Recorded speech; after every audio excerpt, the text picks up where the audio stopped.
There was a time I used to look into my father's eyes. In a happy home, I was a king, I had a golden throne.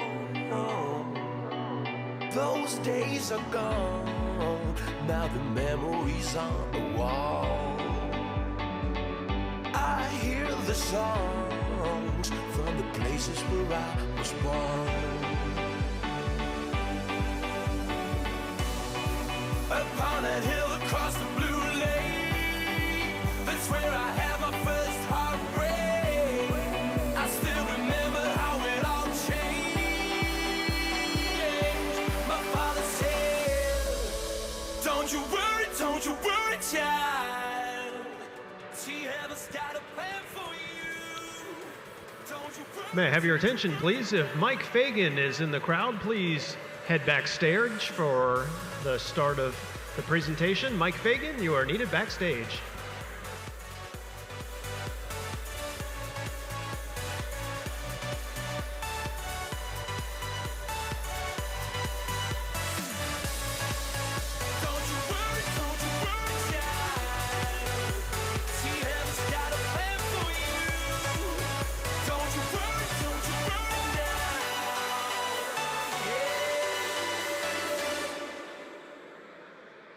There was a time I met a girl of a different kind.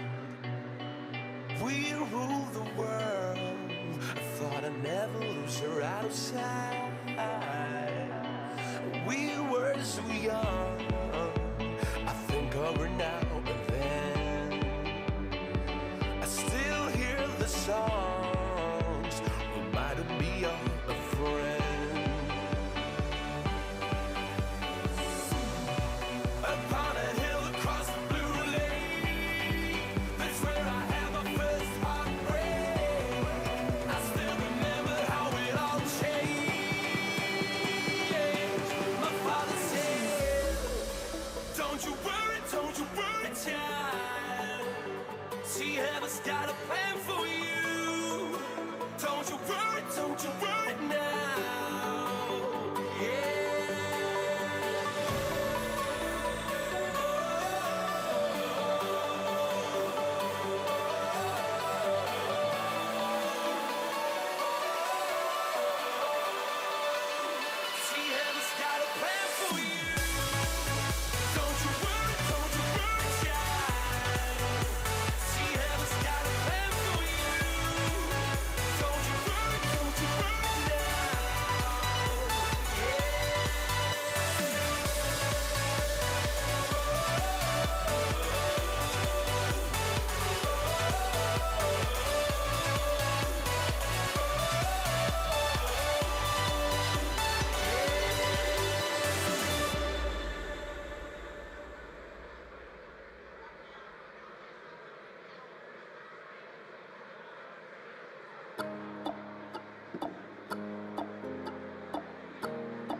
What do you mean? Oh, when you nod your head yes, but you wanna say no. What do you mean? Hey, yeah, when you don't want me to move, but you tell me to go. What do you mean? Oh, what do you mean?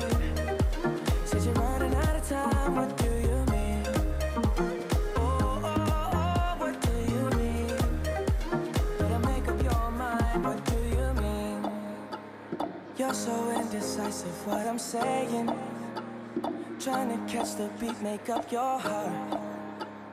Don't know if you're happy or complaining. Don't want for us to win, where do I start? First you wanna go to the left, then you wanna turn right. Wanna argue all day, make love all night.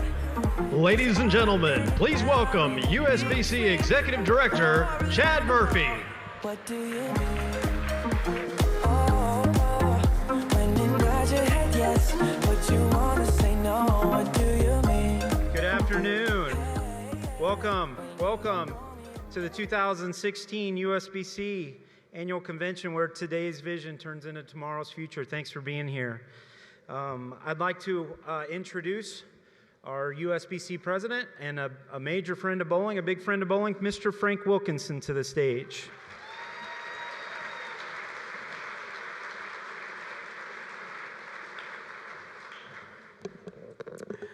Thank you, Chad. Good afternoon. How are we?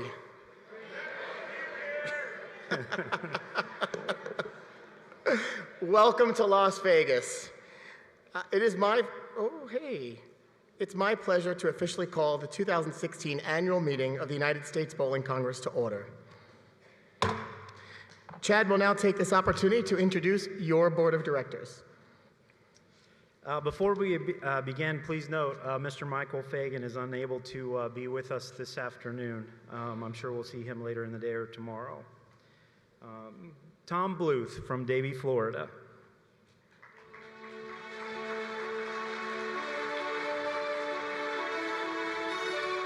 Past President Andrew Kane from Phoenix, Arizona.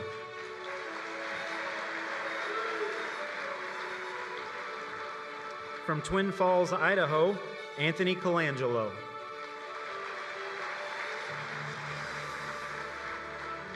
From York, Pennsylvania, Jay Derriman.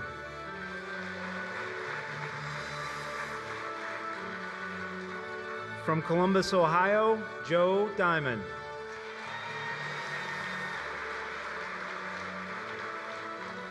From Jameson, Pennsylvania, Mike Italia.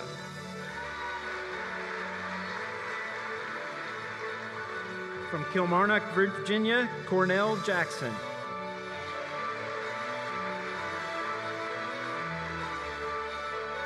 From Tumwater, Washington, Karen Jost.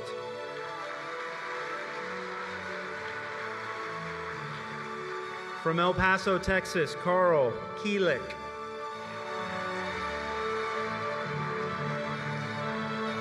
From Waterford, Michigan, from Union, New Jersey, Kelly Kulick.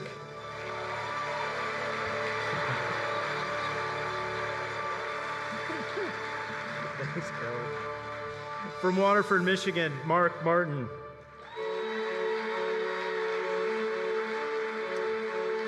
From Hope Lawn, New Jersey, Tom Martino.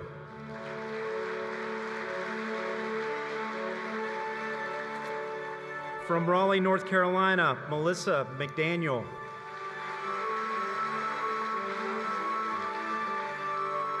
From Mount Pleasant, South Carolina, Steve O'Brien.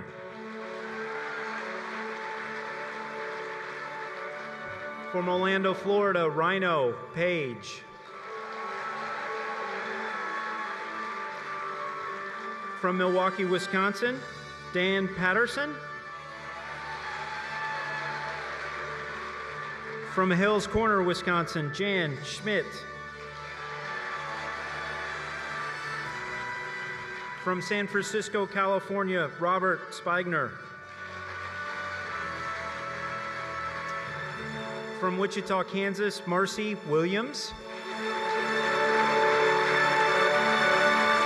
Also from Wichita, Kansas, Kathy DeShosho. And from Staten Island, New York, your president, Frank Wilkinson.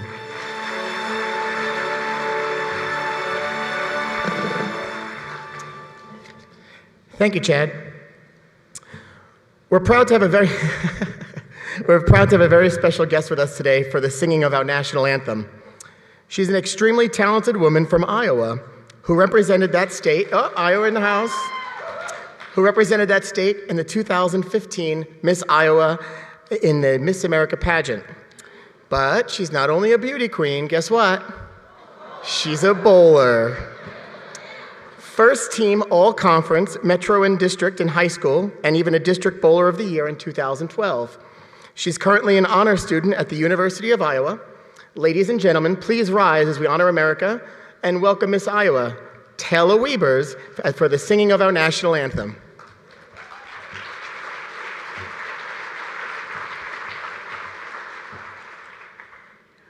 Oh, say, can you to see by the dawn's early light what so proudly we hailed at the twilight's last gleaming, whose broad stripes and bright stars through the perilous fight o'er the ramparts we watched were so gallantly streaming, and the rocket's red glare, the bombs bursting in air, gave proof through the night that our flag was still there.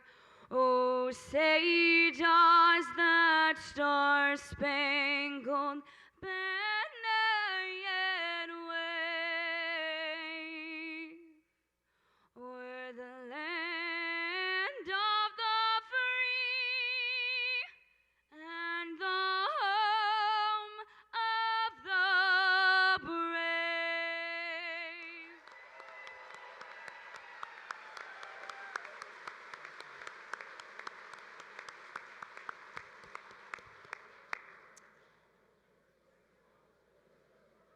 Thank you, Taylor. If you'd like to take this opportunity to turn to page 28 in your program book, we'll provide you with the credential report. You may not be ready for this one. We'll start with association delegates, 839. Athlete delegates, 43. 21 members of the board of directors, for a total voting body of 904. That's something to be celebrated. Thank you for being here today. At this time, I'd like to ask for a motion to approve the minutes from last year's annual meeting. Libby Fletcher. Second? Perfect, Darlene Baker. All those in favor, please signify by saying aye. I know it. Thank you. I'd like to introduce Executive Director Chad Murphy for some opening remarks, but first, let's take a look at some great moments from last year.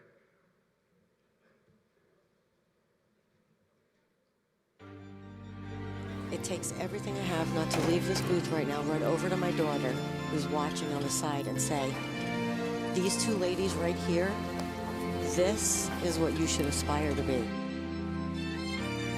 Turning to bowling for friends, for competition.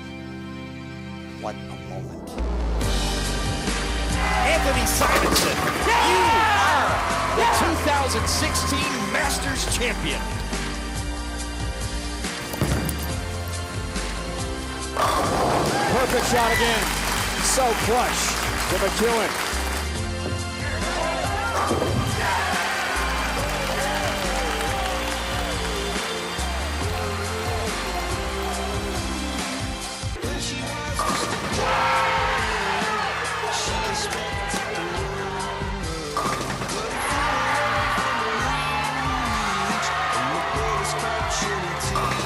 Stephanie is headed home to Chris and Levi with a trophy and a check and a spot on the PWBA Tour Championship. Liz Johnson is your USBC Queens Champion. She has won the 2015 U.S. Women's Open Championship. And here it is, Liz Johnson delivers the 300, and Team USA wins the gold medal here in Abu Dhabi.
this week, and he does such a wonderful job. So please thank Jason for his hard work. Just the intensity and the dedication that it comes to become a champion and the aspirational value that it provides for our youth bowlers all over the country. It's incredible. And the biggest piece of it, and I think one of the most important pieces that gets overlooked, is that each and every one of those people comes from one of your local associations and one of your state associations. So you guys can also cook. Please give yourselves a round of applause. 2015 was certainly an incredible year for USBC. There was a lot of change, swirl, just an incredible piece of business. We had a lot of changes at the staff level at the end of 2014, and our staff just really came through. It was a lot of fun to be a part of, but when you think about some of the major achievements of the year, I spoke about some of them this morning. The PWBA Tour was obviously a huge success. It was a lot of fun to be a part of. I want to thank our partners at BPAA for helping us finance that. Frank DeSocio, Tom Martino, love you guys for seeing the vision and the board of directors. Please give them a round of applause.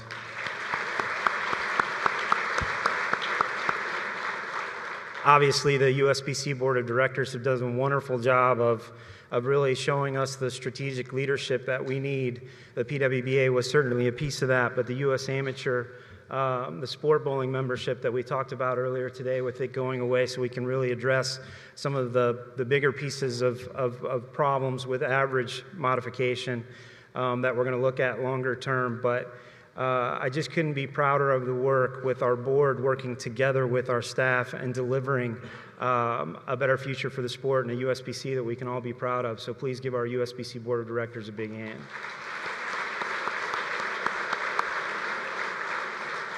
And I apologize, it wouldn't be me if I didn't do this, but Mr. Fagan, you mind standing up? Michael Fagan just walked in, USBC Board of Directors, so please give him a round of applause.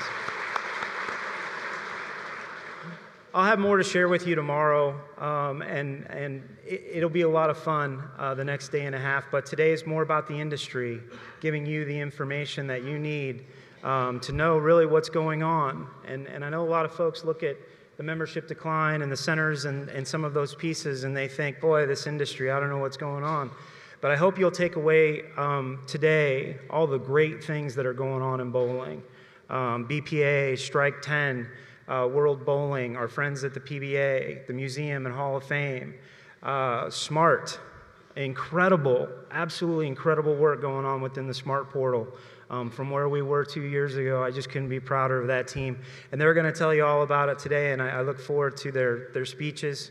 And I hope you'll, maybe take some notes, but at least think about and really celebrate the successes that we're all a part of, that are going on within this great sport, and the things that happen locally at the state level and, of course, at the national level. So I'm really looking forward to all the speeches. I want to thank everybody for being here.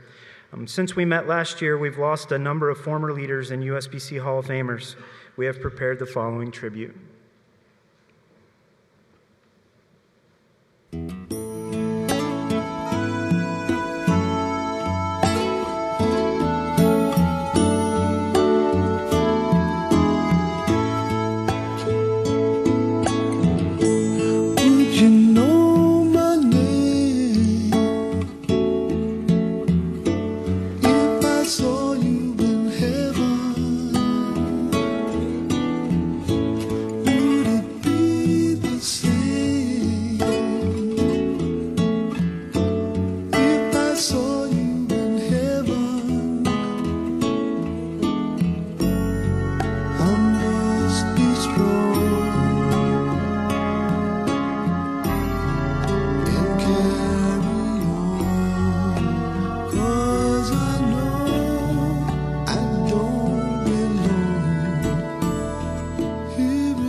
I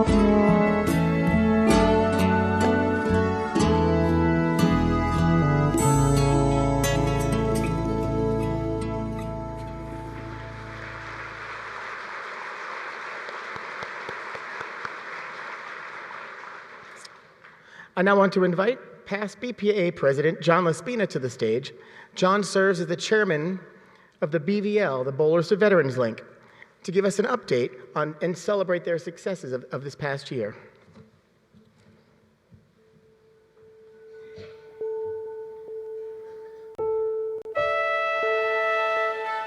Seems like it was a century ago, and seems like it was just yesterday.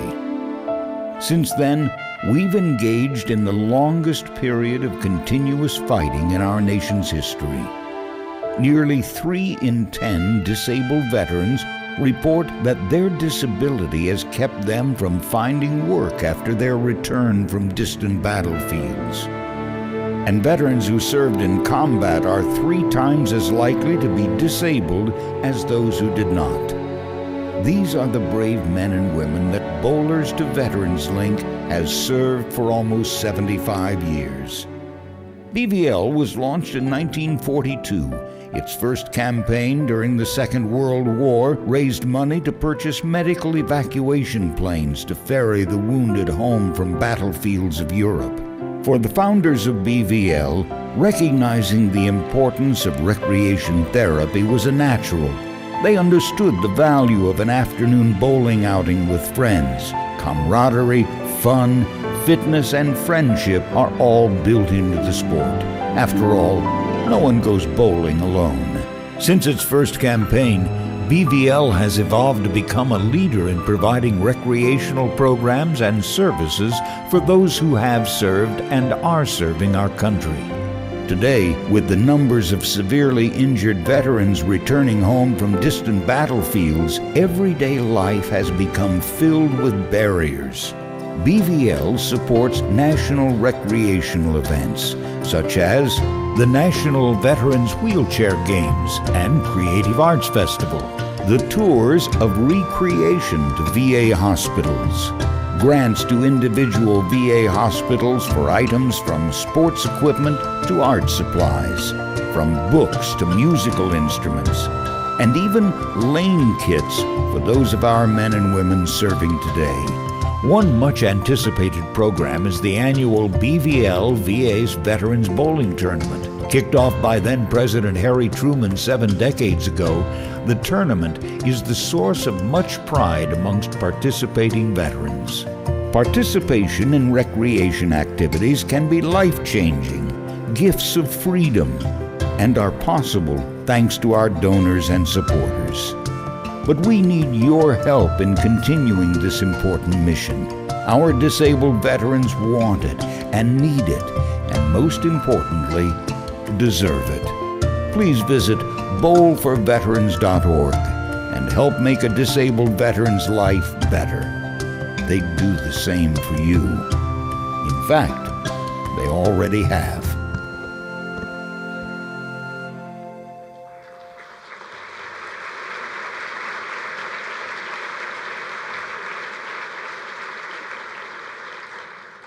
Before we begin, I'd like to ask any one of you who have served in the armed forces who's a veteran or a first responder to please stand.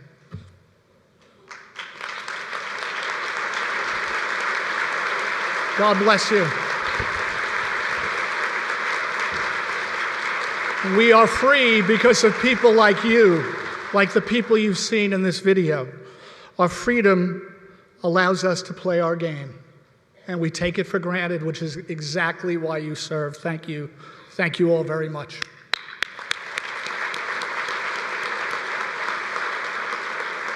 We've come a long way since 1942 and the days of the Bowlers Victory Legion, but we have a real long way to go.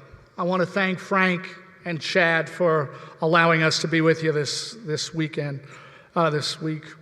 Feels I've been here since the weekend. So, how'd you like our video?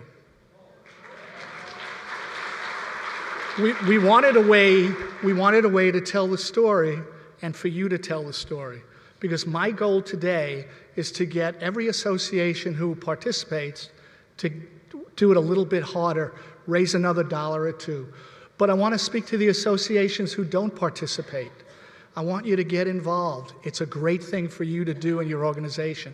It's not only feel good, it does good. You'll see this. There's a tape with a text that you could get that video yourself. We have volunteers who are going to give you the information. You just have to text BVL 2016, and you text it to 773-770-4377. And if you're like me, you'll need a 17-year-old to help you do that. So, BVL is run by a volunteer board who are truly wonderful. Your USBC board members are with us, and I'd like to ask them to come forward. They represent USBC. It's Marcy Williams, Libby Fletcher, and Anthony Colangelo, and they've snuck up behind me, and I didn't know that. We visit Arlington every year. We go to the ceremonies. The Veterans Administration has such profound respect for all of you.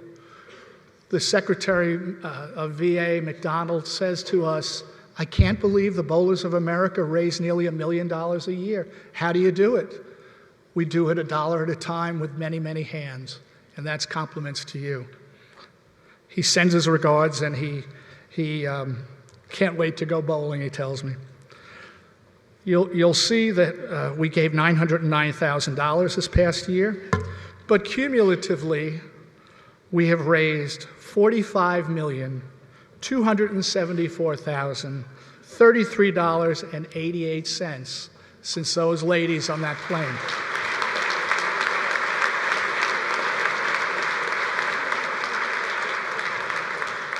You may have read of other veterans organizations who have high overhead, whose mission is a little bit different than ours. We run this lean and mean. Think about a penny and a nickel. And this is how much overhead we have on every dollar, a penny and a nickel. We spend your money wisely. We're really thrifty. We care about giving our heroes what they deserve, and you've done a great job.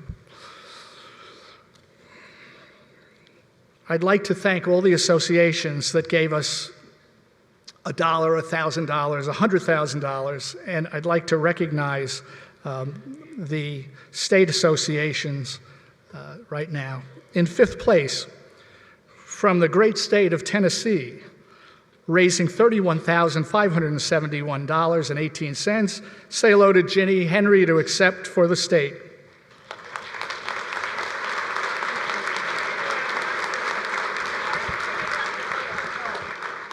And speaking of great states, state to our headquarters, great state of Texas for raising $38,535.05. Thank you, Kay Smith.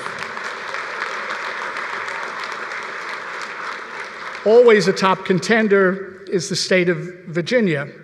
Thank you, Johnny Harris, Troy Manuel, and Ann Ray, who are accepting their award, a total of $45,960.77.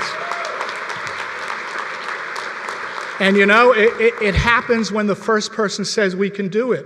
And I know you could do it, and I know you'll do it for the right reason, because this organization shows how valuable local activity is. Think of your local bowling center and the people that are in it and the good that you could do, and that's what BVL is all about. Next up in 2nd place, great state of Michigan.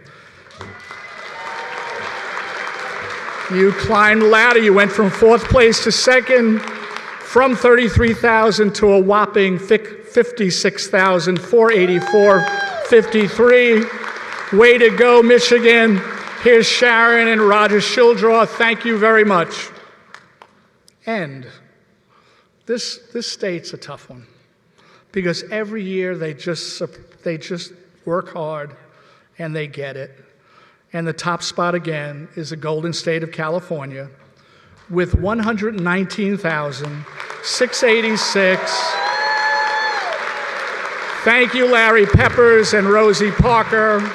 Our thanks to all of you. Congratulations. Now I could say hello. I hope I didn't miss anyone or bollocks any names, but I'm sure I did. So there's one common thread that we see amongst the winning associations. They work hard to get the BVL message out. I hope our video helps do that.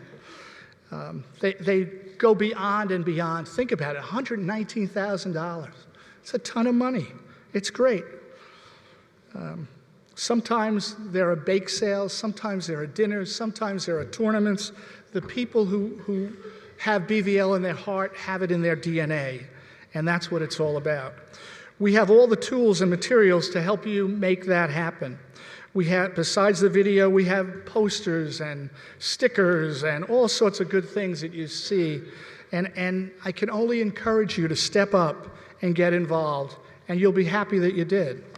I could tell you from my bowling center's perspective, we adopted BVL. It's in the fabric of everything we do. I wouldn't own a bowling center that didn't have an American flag or didn't say thank you to the heroes who served. And we have many of them bowling on the lanes in every bowling center across America, mine as well as others. If you go to bowlveterans.org, you'll see you could order kits. Fundraising kits are free. Not only order them, use them. And then come back to us with your ideas, because we might learn from you, because there is a creative thread that runs through all this.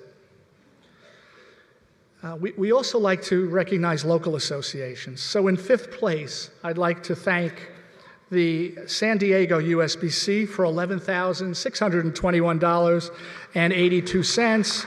Thank you, Donald Way and Lynn Graves. Next comes Metro Phoenix. Luann Rickett and Dee Tomarin from MPUSBC. Thank you for $15,763.42.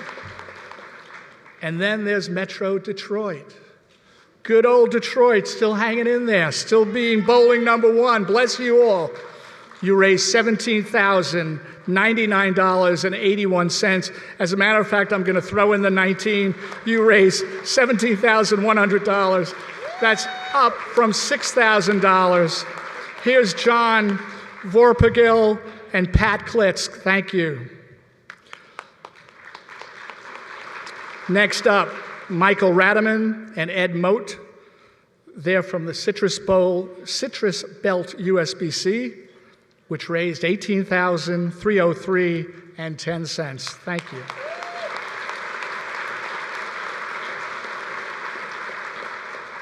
And how poetic is this? In 1st place, for the 2nd year in a row, red, white, and blue, our nation's capital, with $23,488.37. Tom and Andrea Dale, our hats off to all of you. Thank you very much.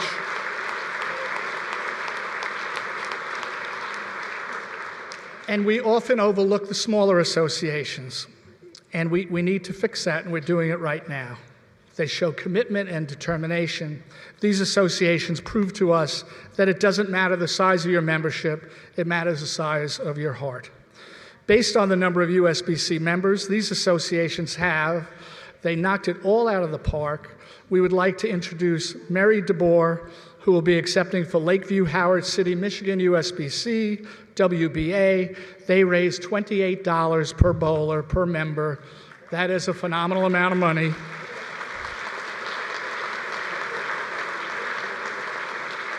I think they gave back more than they paid for dues, so that's a good thing, so thank you. Not far behind is Alexandria, Louisiana, USBC WBA, which collected $25 per member. Susie Brown and Sydney Paint are accepting. Thank you, thank you, thank you. I see BVL as an avenue to keep the industry united. We are developing programs for bowling centers. You'll read about care, commit, and contribute. We want more associations to be involved. We want the companies that provide us with product in bowling to be involved for an industry united. It's very possible that we could do that. Remember, a nickel and a penny. if you read those bad articles about those organizations, there's one that raised in 2009 $155 million. We raised $1 million. $5 million went to their cause. The rest was overhead. And it's legal, and I scratch my head and I say to myself, how could I articulate to each of you in the bowling industry, in USBC and in BPAA, how important it is that we've always talked about the integrity of the sport. We have integrity at BVL to provide dollars for our heroes, for recreation and therapeutic services, and we do it every single day, and we take a nickel and a penny. I'd like to end with a shout out to the 3 associations that take great care of my customers, my bowlers, their members. Eastern Long Island, thank you, Steve Zizek. Suncoast USBC, Gordon, thank you for all you do. New York City USBC, you are terrific. Corinthian Company, God bless you. And Gilbert, thank you for what you do. I was reluctant to talk about this, but in June, Mike Pettinello and the New York State USBC decided to induct me into their Hall of Fame. And I thought about, no, that's not what I'm looking for. What I'm looking for is an understanding of what it is I'm going to talk about. I'm going to spend a minute on me and the rest of the time on BVL, because it's the most precious, most honorable thing we do. And to think that we started it more than 70 years ago, that we've raised 42 million and change because of each and every one of you in these seats and those who preceded you. I thank you from the bottom of my heart. Support BVL today, tomorrow, and in the future. Thank you all very much.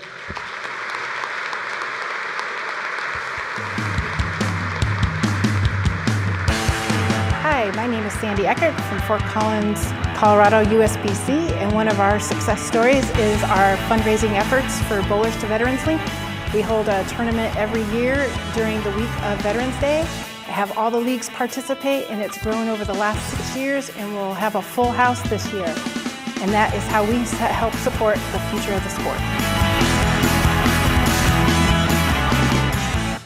Thank you, John. Thank you for the BBL board. Give those folks another round of applause. They're doing a wonderful job. It's good work. Thank you. This next guy up is just doing some tremendous work for our organization as a whole. He's managing director of marketing. He's got about 7 things in his title. He's working so hard, but he's here today for Meet for the Cure. Managing Director of Marketing, Tremont Thomas. He serves as our staff liaison to charity and affinity partners. He's going to share with us an update on USBC's Bowl for the Cure program and our important partnership with Susan G. Komen. Welcome, Tremont.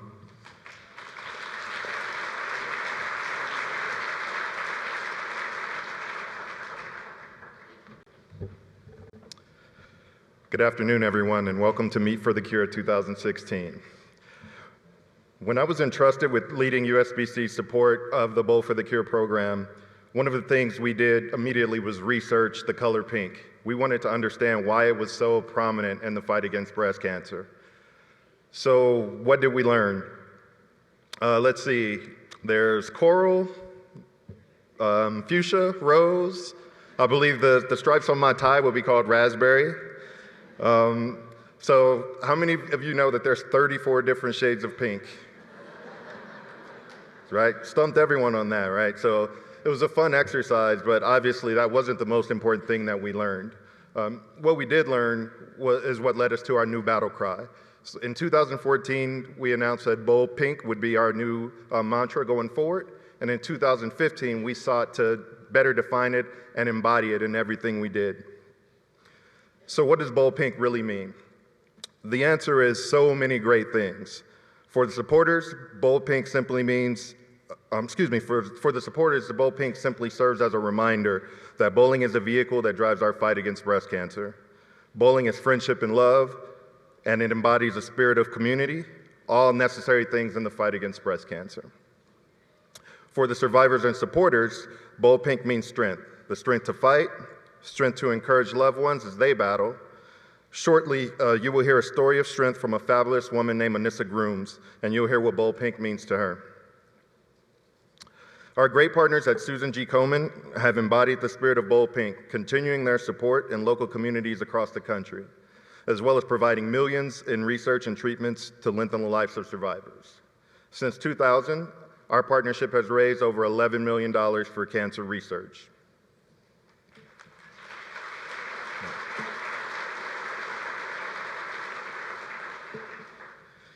Each year, Bowl for the Cure holds a national contest open to bowlers and non-bowlers alike who have been impacted by breast cancer and who have been involved in the fight against breast cancer. This year's Fabulous Four experience wrapped up just a few weeks ago at the Women's Championships in Las Vegas. Ladies from across the nation traveled to Dallas, where they received a tour of the Susan G. Komen headquarters, received a shopping experience at Belk, toured USBC headquarters, received coaching from Team USA coaches and Team USA athletes, culminating with throwing the first ball at the Women's Championships.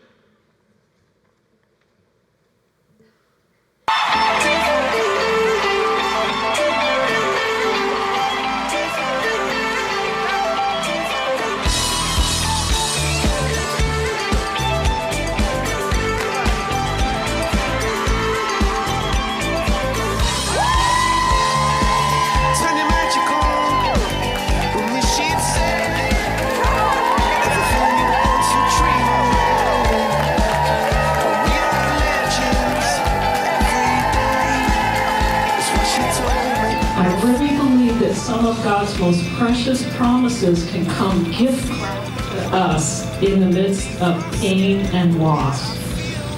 Give back to us in the midst of pain and loss. And you guys have known and seen that all too well. So if you want to see the rest of my it's hard. When we were received by hundreds of people with signs with their names on them, it was so overwhelming. I shed some tears.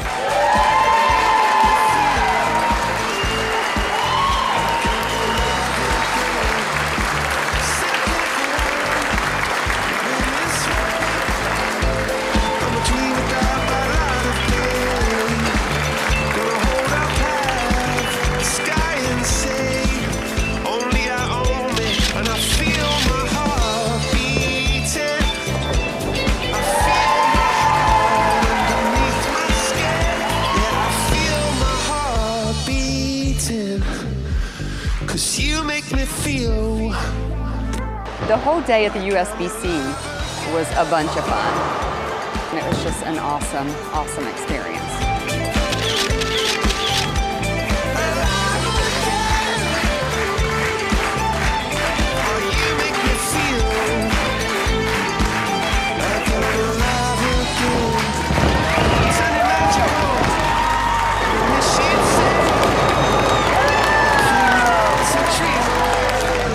I am a praying woman, and all I said is, Lord, help me keep it on the lanes. It's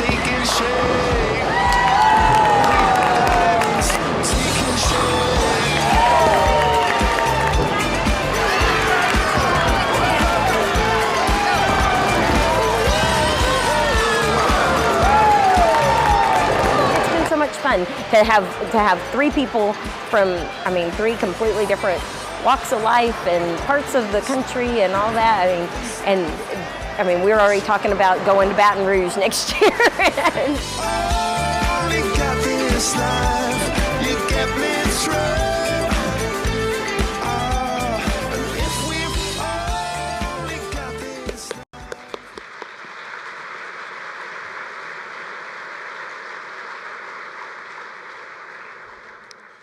First diagnosed in December 2012 with stage 2A breast cancer, she is one of this year's Fabulous Four winners.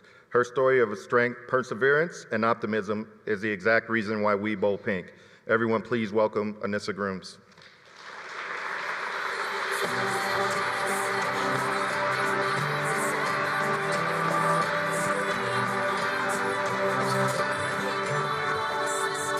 Thank you.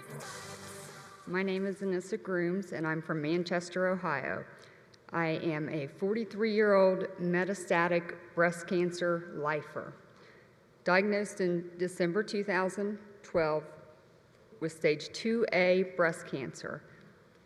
January 2013, I underwent a double mastectomy. Upon sentinel node injection, it showed that cancer cells had moved into my lymph nodes. Learning that news, then we decided that I would undergo 4 rounds of chemotherapy. It was a very tough time, but it was a spiritual time. I gained a new perspective on life and an appreciation for life. It had came, I had fought, and I had won, or so I thought. In November of 2014, I had fell and injured my right shoulder.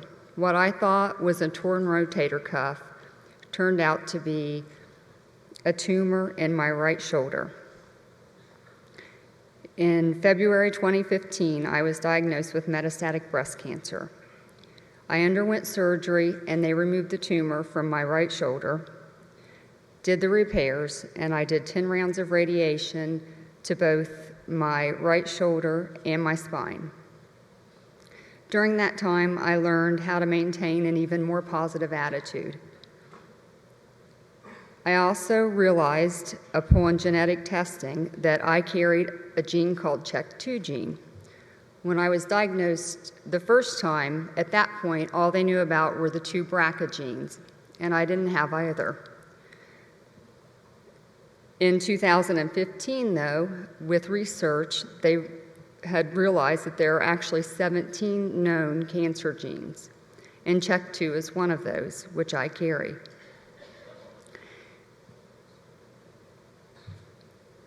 One night, how it came about that I won this was one night up late when I couldn't sleep. I was on Twitter, and I saw a tweet about the USBC holding a contest for breast cancer survivors.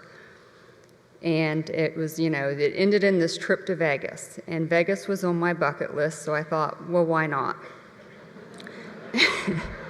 So I was just, in a mood that night and just kind of wrote from the heart and didn't think much more about it, kind of put it out of my mind. I didn't tell any of my family, any of my friends that I had even entered this contest.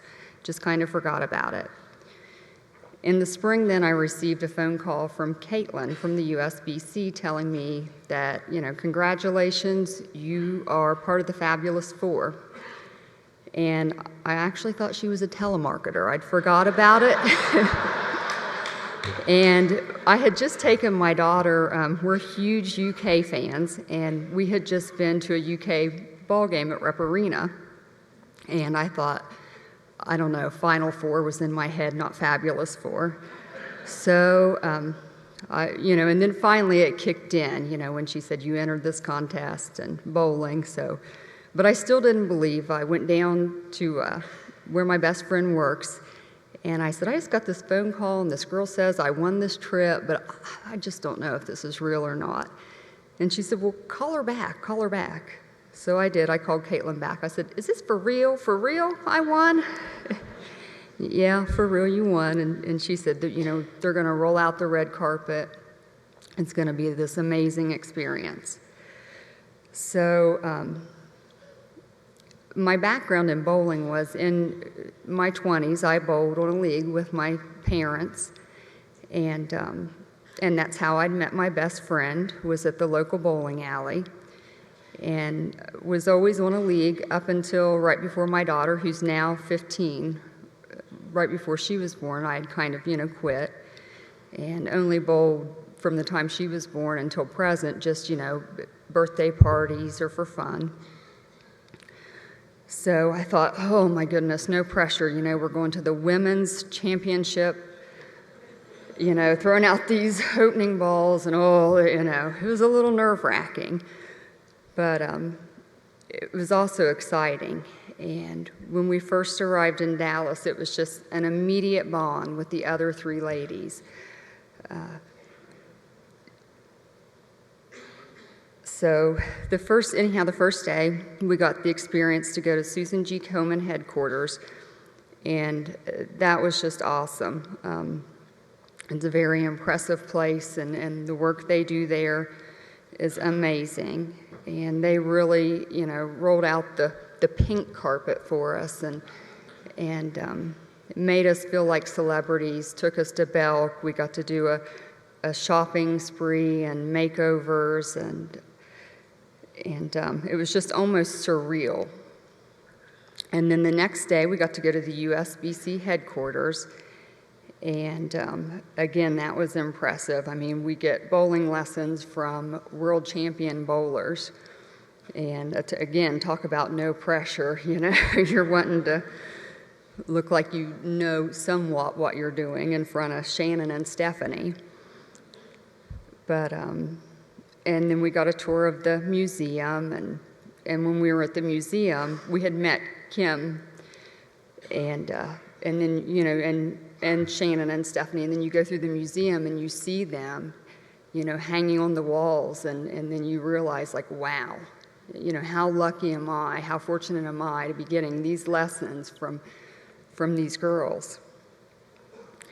And so then that was on Thursday. The next day was Friday, and we flew to Vegas, and we're met at the airport by this big pink Hummer, big stretch limo. And yeah, it was, I'd never seen a pink stretch limo before. And you do, I mean, you just feel like a celebrity. We're like, you know, hey, stick your head out the window and wave, you know, let people wonder who we are. And of course, we're all, you know, posting on Facebook, you know, so everybody back home, our family and our friends can see and hopefully be jealous of us and all the fun stuff we're getting to do. But, and then we got to have the Menopause, the musical experience, which was, yeah. The funny thing is, I had been to Vegas in February.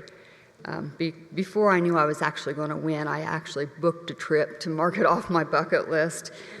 And when I was there and saw the musical, I joked, and I'm like, Menopause the musical, you know, who would go to that? And so there I was, front row at Menopause the musical, and it is, though, I mean, it was great. It was hilarious. We didn't stop laughing the entire time. And they just made us feel like celebrities, too. You know, at the end of it, they took pictures, and just the cast was so welcoming, and the producers. And then the next day, of course, was opening ceremonies, and we got a tour and the VIP treatment at the South Point.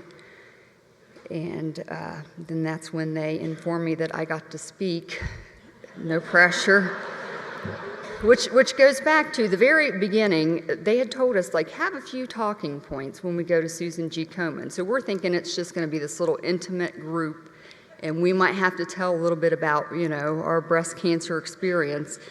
And we walk in, you see on the video, you know, you walk in, everybody's applauding, and then we sat down, and then you realize, oh, wait, I got to stand up and actually speak in front of 250 people. And then we went to USBC. They greeted us in the same fashion. Everybody come down from their office, you know, clapping, applauding. And Tremont said, speak. And I thought he was just joking because they'd done that to us the day before. And then I realized, oh, no, he's not kidding. So by the time we got to Vegas, I guess I was a little bit used to it by then. And so we spoke, and then, you know, just what an honor to throw out the opening balls at the ceremony. And, you know, just walking out, you know, when everybody comes out for the opening ceremony. I mean, it's just an amazing feeling. And they did make us feel like celebrities. And it's, you know, it's something I know I'll never forget, and I'm sure the other three ladies won't. And we bowled as a team, and we didn't do too terrible. I don't think we're going to win, but it wasn't that bad. But just, you know, I mean, there was just such a bond between, you know, you're with three other ladies that you've never met from different areas, but you're just bonded immediately, and this, you know, this friendship formed. And by opening ceremonies, we're already planning, you know, we're going to take a trip next year, hopefully to Baton Rouge, to all get back together, a little reunion.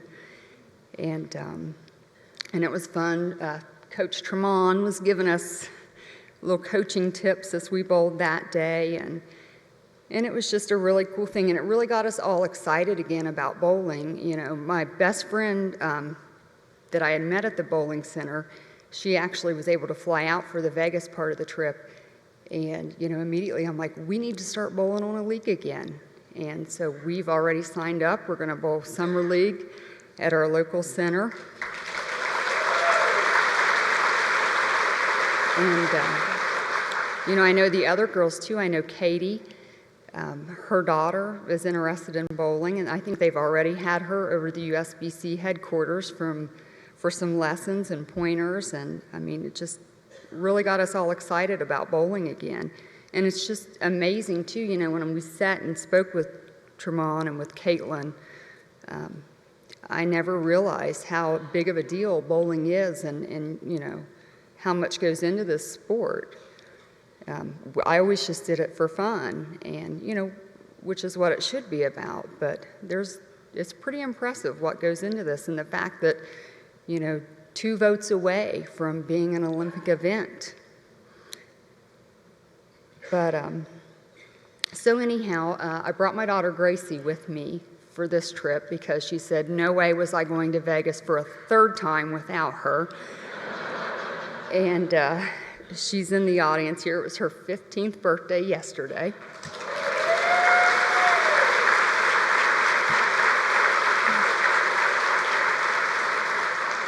But since I was diagnosed the first summer, she is in 4-H and she raises a fair pig.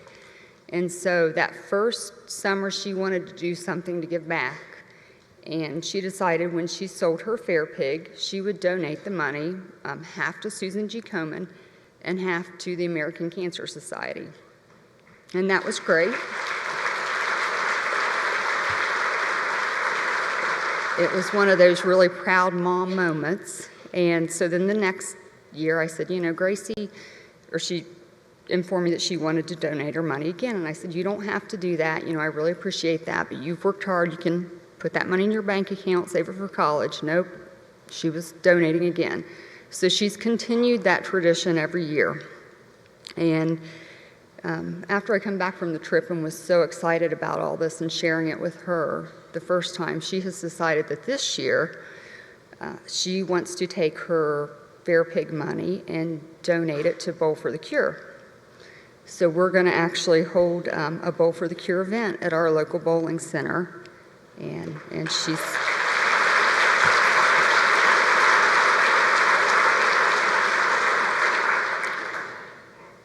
And it is just amazing what, you know, the work that Susan G. Komen does in USBC, that they do with Bowl for the Cure to raise money, to raise funds and awareness and research, and to put on this contest that I think is, I believe, in the 3rd year. I think this is the 3rd year, but just this amazing opportunity to give, you know, 4 women who have been through breast cancer this pink carpet treatment, and, you know, make you feel like celebrities. I know we all joked, you know, we'd gotten so used to having pictures and camera crew follow us, you know, in the pink limo that, you know, when I went home, I was a little disappointed that nobody was following me around, taking my picture, or no limos were picking me up anymore. But it's just an awesome, awesome experience for 4 women, and I thank the USBC for doing that. Thank you for partnering with Susan G. Komen to create Bowl for the Cure and successfully raising not only research dollars, but awareness for breast cancer. And thank you for taking it one step further by reaching out to breast cancer survivors such as myself with the Fabulous 4 contest. You gave us the VIP treatment during our once-of-a-lifetime experience. We formed a lifetime bond, and we walked away feeling loved. It's something that we'll treasure forever. Thank you.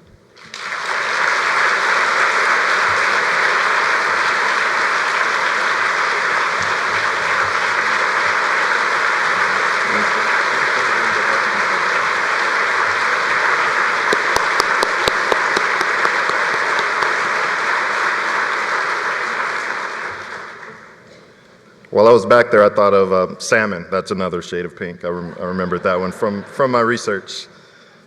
Oh, so thank you so much, Anissa, for sharing your story with us. Excuse me. Throughout the week of the Fabulous Four experience, I had the pleasure of getting to know these amazing ladies, and I can honestly say I left with 4 new friends. They were overwhelmed with joy when they saw the community that rose to support them through each step of their journey. It became very clear to me that we had finally realized what we set out to do with the Fabulous Four experience. Watching these ladies bond and sisterhood showcase the spirit of community that bowling is.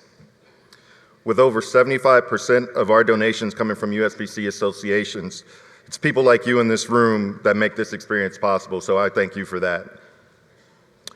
Because of donations from bowlers and Bowl for the Cure events throughout the nation, we were able to strengthen the Bowl for the Cure program and show just how dedicated bowlers are to ending the fight against breast cancer. So what's next?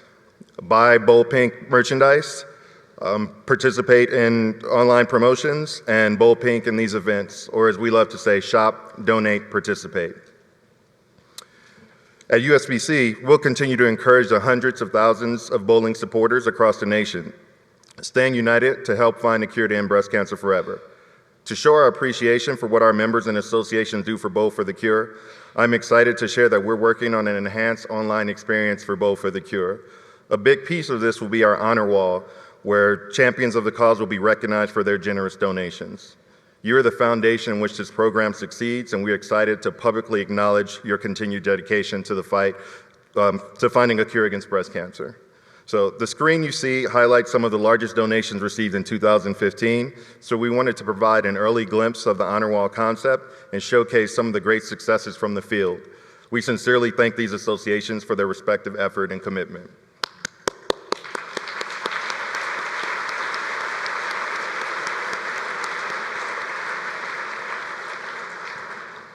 So the great news is that there's still so much opportunity to bowl pink. USBC has over 2,500 local associations, and our records show that less than 10% participate in Bowl for the Cure. We hope that we've inspired more people today, and together our community can help Bowl for the Cure fight to end breast cancer.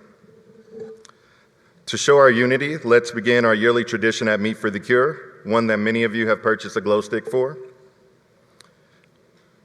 If any of you are a breast cancer survivor or know someone who is currently fighting breast cancer in the room, please stand up, crack your glow stick, and wave it in the air.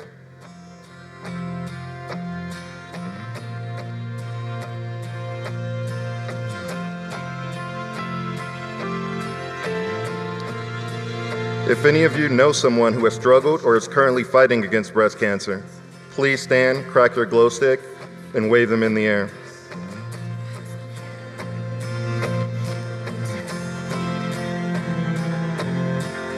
Now, those of you who are willing to unite with us behind the cause of ending breast cancer forever, please stand, crack your glow sticks, and wave them in the air.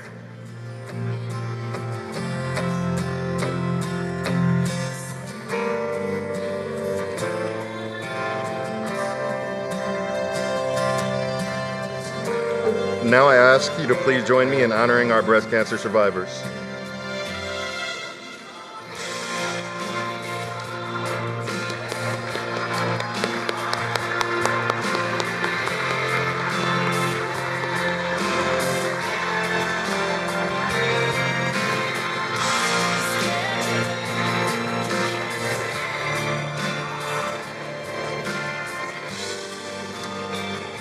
From all of us at USBC, the bowlers who raise funds, the participants in these events, the fighters, the supporters, our loved ones, we are proud to present Susan G. Komen with this check for $618,030.84.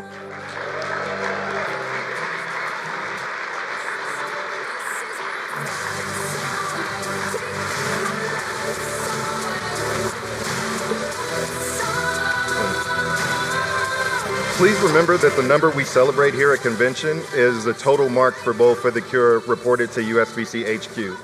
If you send funds directly to Susan G. Komen or to your Komen affiliate, please ensure that the funds are marked for Bowl for the Cure donation so all of your efforts can be recognized. Just let us know how you'd like the funds to be dispersed, either spent in your local community or to fund cancer research. I'll close with this.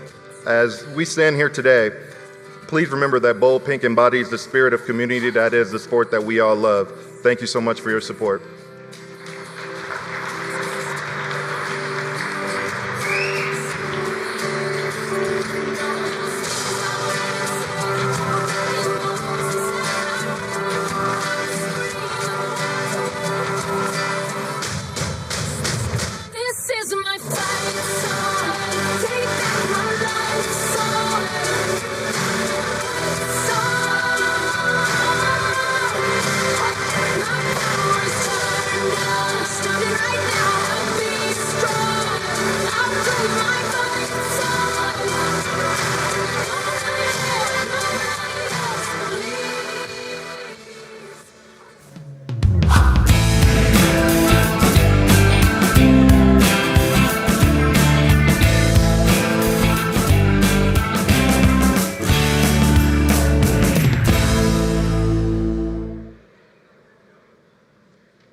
Thank you, Tremont, for that wonderful, wonderful presentation. I think every single member of USBC is proud of our connection and our partnership with Susan G. Komen and Bowl for the Cure. At this stage of the meeting, we'd like to take the opportunity to give you a series of industry updates. As you know, USBC has worked in close partnership with all of our other members of our industry since coming to the campus in 2009 and forming the International Bowling Campus. This afternoon, our first update we would like to give you is from the SMART Corporation. SMART is a fantastic program that works very hard to safeguard the scholarship funds of all of our student athletes so that they are there, accessible, and ready for them when they are ready to use them for their college or other higher learning aspirations. They also work very hard to make sure that we comply so that we don't violate any regulations with regards to giving the money to the student athletes so that they can participate at the college level. Right now, I'd like to introduce to you Stephen Morley, Director of the SMART Corporation Board.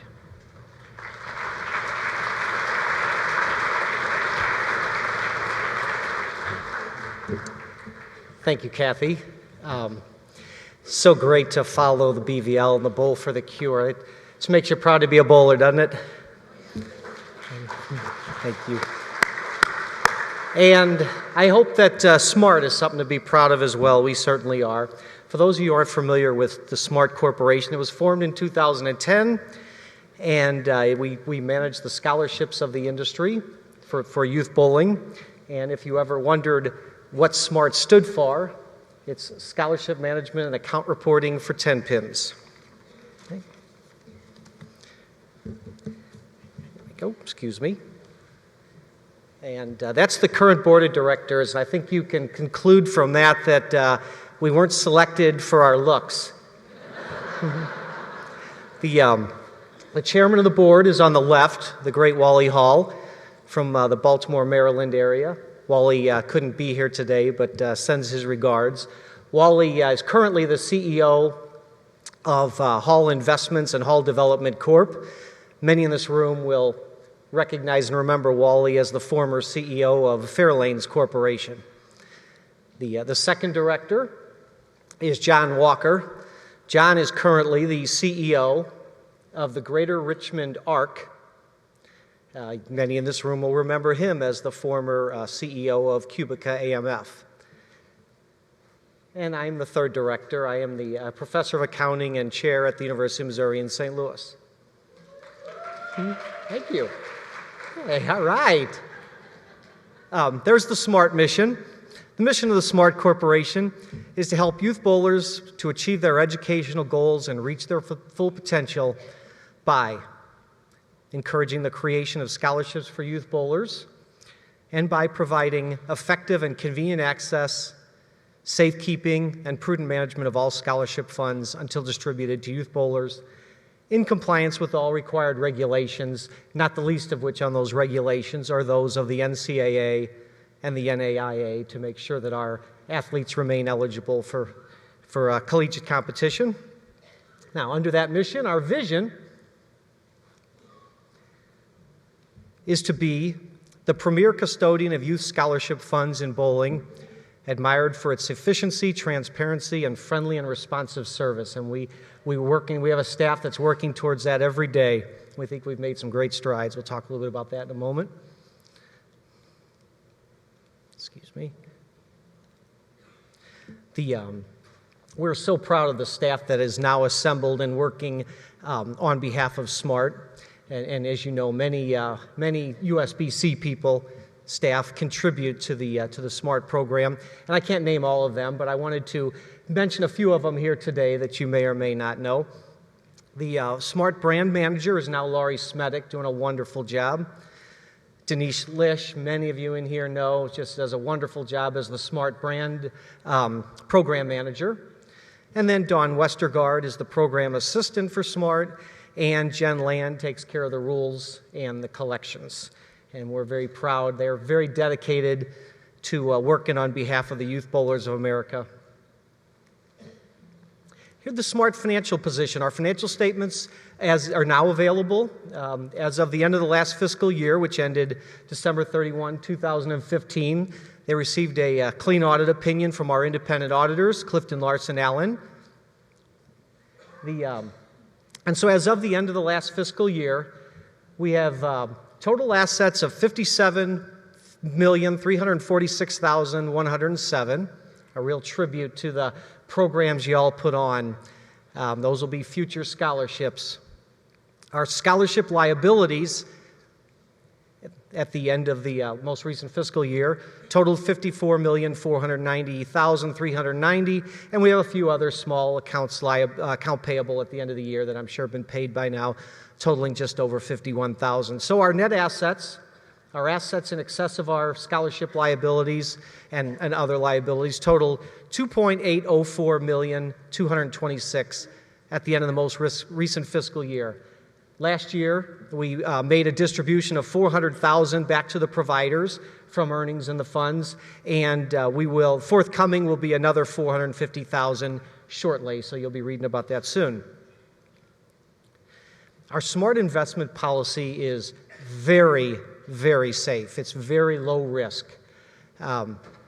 We're proud of it. We've worked hard on it.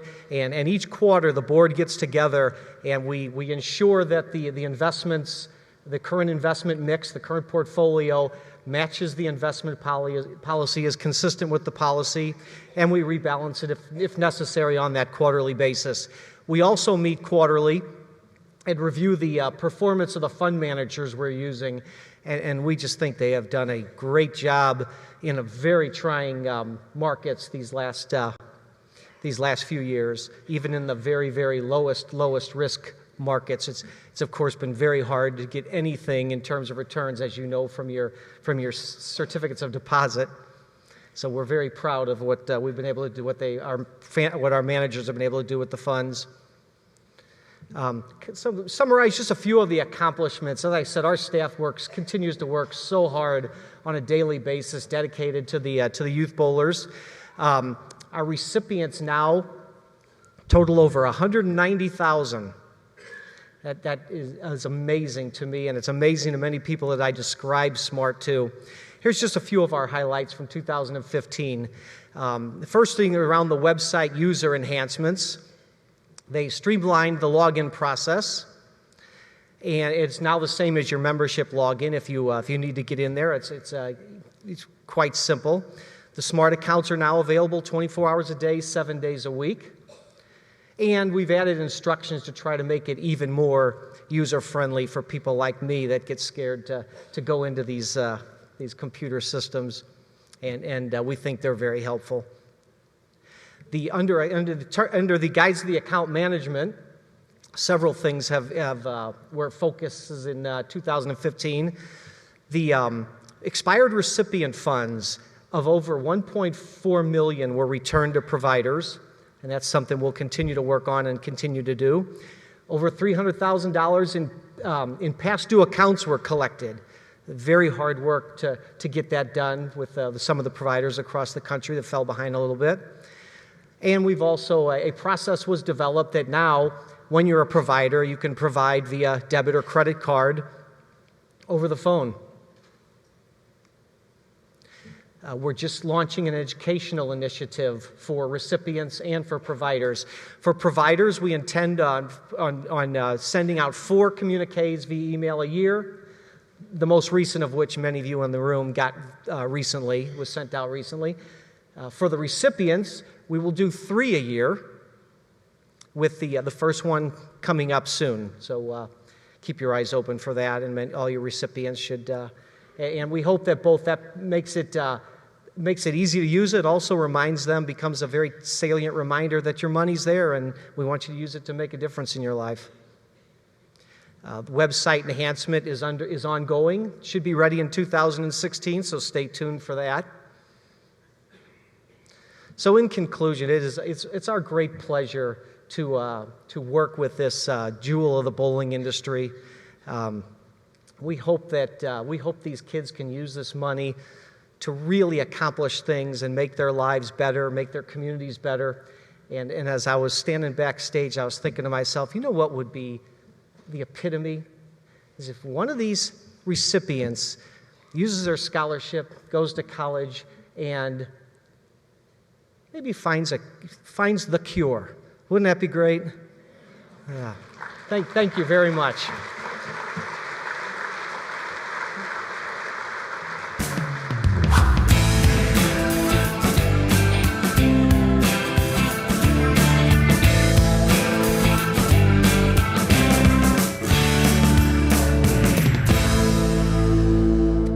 Thanks, Steve. Appreciate it. In the spirit of together, the next update is with BPAA Executive Director Frank DeSocio.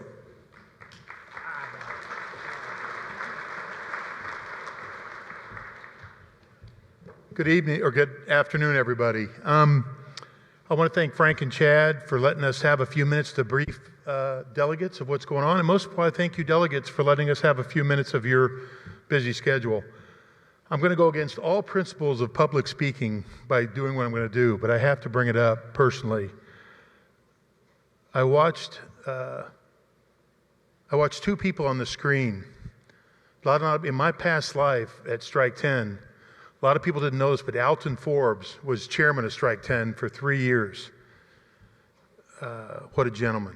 What a man that I learned a lot off of. Secondly, well, thank you, but he's just a great man. And then another one, I spent a lot of time on Bowling Inc. with Sylvia Broyles, a lady of character. So thank you for that minute. So thank you. And so at BPA, we have a vision, and I'm only going to touch on the part about, and I'll be very brief about the vision and how we're out to improve top-of-mind awareness in bowling. We do that many ways. A lot of ways we don't really talk about. We just remodeled the White House lanes about 6, 8, 9 weeks ago. Thank gosh, because a winner of the PBA event was there and they were done. You should have seen these lanes before they were done. They were horrendous. But we've got that done. Unbudgeted money that we did. We continue to do our program with partnership with Chad and USBC with the BPA board on the PWBA, and we're excited what we see for this year. So we continually push things out for awareness of bowling. And it doesn't always get counted, but we're there. And so as things come to us, we're there to participate and be part of anything that's going to move this great industry and this great sport forward. But the core of BPAA is truly learning and education. That's what a trade association does. That is the core of what we have to do. So with that, we don't talk about a lot of our education, but we have the Bowling University. We've ran over 1,000 people through education in the last 4 or 5 years. More importantly, a third of our members have taken online classes to deliver a better product to your members and to you yourselves.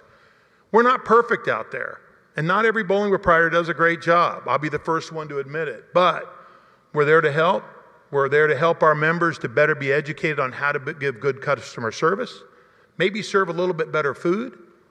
We don't go as far as lane conditioning, but we go as far as cleanliness, bathrooms, the overall look of the bowling center, curb appeal. We're there for them. And this education helps us get that. And that is truly core to BPAA, and it's something we should never forget about. As we continually evolve at BPAA, we've seen changes in the field, and not a lot of people know, but we manage 9 states in this United States, domestic. They're up on the board. These are states that we run out of the BPA office with a gentleman named Skip and a gentleman named Chris, and they are the executive directors of those states. And what happened is some of our states just couldn't afford to do it. So we stepped in and we brought what I call the BPAA umbrella. And so now it's easier for them to manage 3 or 4 states. We'll probably add 1 more state this year. What I like about that is if there's jamborees, we can help. We can do more from BPA and our great campus to achieve the goals that we all want, that we all feel are needed in the future. And as this grows, I think it will help us. Again, it's not something we wanted to get into 4 or 5 years ago. We evolved into it out of a necessity for our great members. Also, we continually promote Bowling 2.0. So Bowling 2.0 is a campus initiative. Bart Berger, who designed the program with the marketing and the league development committee, this has been a true great way of introducing that new bowler into this great sport. Bart actually went to Japan and presented to 80 bowling centers in Japan for 4 days on this program. He also in February flew to Australia and met with not only the AMF bowling centers, but also the Australian BPAA. And he spent 10 days there working with them on this program. We will launch a new Bowling 2.0 sometime Q4 of 16, but this is a program we can work together. We can work together to bring that new bowler in and not try to take a 160 average bowler and put him in with a bunch of 200 average bowlers. It doesn't work. They usually leave. And it's nobody's fault. But these are ways that we can put good bowlers together with people that want to have fun and enjoy the competition of a certified league. I ask anybody, and you'll see it at the end, I did it last year, anybody that needs help to work with proprietors in this 2.0 program, just give me a call. All you gotta do is call me, I'll get in and help you, and if I can't get the ED involved, we'll get somebody involved, because this is a program, as we do in the campus working together, we can do the same in the field. It's a great program. Also, Pepsi. You know, Pepsi's one of our biggest partners. We hope at Bowl Expo to announce a renewal. We've been in negotiations for 12 months. It's a 7-year program, so we hope that at Bowl Expo, I know some of you will be there, and we hope because their sponsorship of PWBA, youth bowling, and many other programs that we just don't talk about, we hope that happens at BPA at Bowl Expo this summer. More importantly, the campus. For the people that don't get to go there that often, there's a lot of great things going on there. And I think people forget how many of us are housed there. Not just USBC and BPAA, but everybody you see on the list there. We're all working together. And it's people like Tremont who come and help on another side of the fence, even though it's not his job. It's Bart who helps on another side, maybe with BVL, to get something done. It's a campus that works together. And I would tell every one of you, got a lot to be proud about. A lot to be proud about. There's a lot of good things going on, and there's some great people that work there. And finally, in closing, I'll give you the update, because I made this last year. I thank you, but more importantly, my phone number's back up there. That's my cell number. There it is again. I gave it last year, got my first call 2 weeks ago, and after about four phone calls, I don't know if the lady was happy with me, but I think the proprietor was a little perturbed with me, and I think the local bowling association person was a little perturbed with me, but we all came to agreement that, hey, we're all just trying to get bowling done. I want to just say this before I leave. John Harbuck is next with Strike 10. He'll lead up what time I've given him, I promise you that. But more importantly is this. I think we at BPAA, Tom Martino, Nancy Shank, officers of BPAA, we thank each and every one of you for working with us in our bowling centers. You deliver value that you really just don't, you deliver a lot of value to us, and we're appreciative of it. Yes, we have proprietors that are not always appreciative, but I can tell you the bulk of BPA members, thank you for what you do. Thank you for helping when called upon. Thanks for sponsoring a high school bowling team when needed. Thanks for helping with one of John Summers' kits. Whatever you're there, you're usually there. And it's fun to watch. And it does get talked about, and it's not unnoticed at BPAA. Thank you for your time, and have a great meeting tomorrow, and good luck.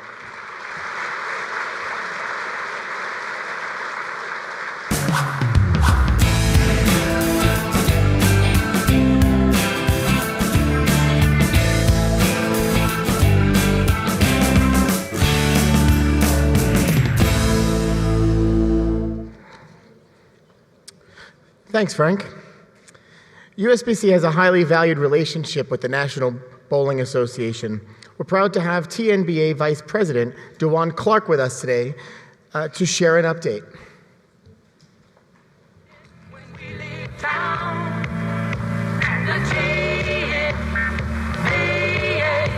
It's gonna roll everyone down. I said, y'all get the TNBA. All across the USA. Well, thank you very much, Chad and Frank, for allowing us, the National Bowling Association, to address you, the delegates here, the staunch supporters of our wonderful sport of bowling. I wanted to first and foremost send regards from our president, Gregory Green. He was unable to attend, and I'm his wonderful stand-in, and I'm hoping that I'll do a great job. Thank you for the opportunity. First, I'd like to ask how many participants that are here, or attendees here, are either existing TNBA members or have been a TNBA member before? Just raise your hand if I could. Okay, excellent, excellent. Well, what I'd like to do is just give you a very, very, very brief kind of overview of what the National Bowling Association is and all about. We were founded in 1939 in Detroit, Michigan. And the reason why we were founded was back then there was a clause in both ABC and WIBC's constitutions that prohibited non-Caucasians from participating as members. So we wanted to participate in this wonderful sport just like everyone else, and we came up with the National Bowling Association and started having fun at it. We also, at the same time, assembled a team, or became part of a team effort that led towards the pressure to put on both ABC and WIBC that by 1950 it was felt to the point that they did remove those clauses from their constitutions to allow everyone to participate.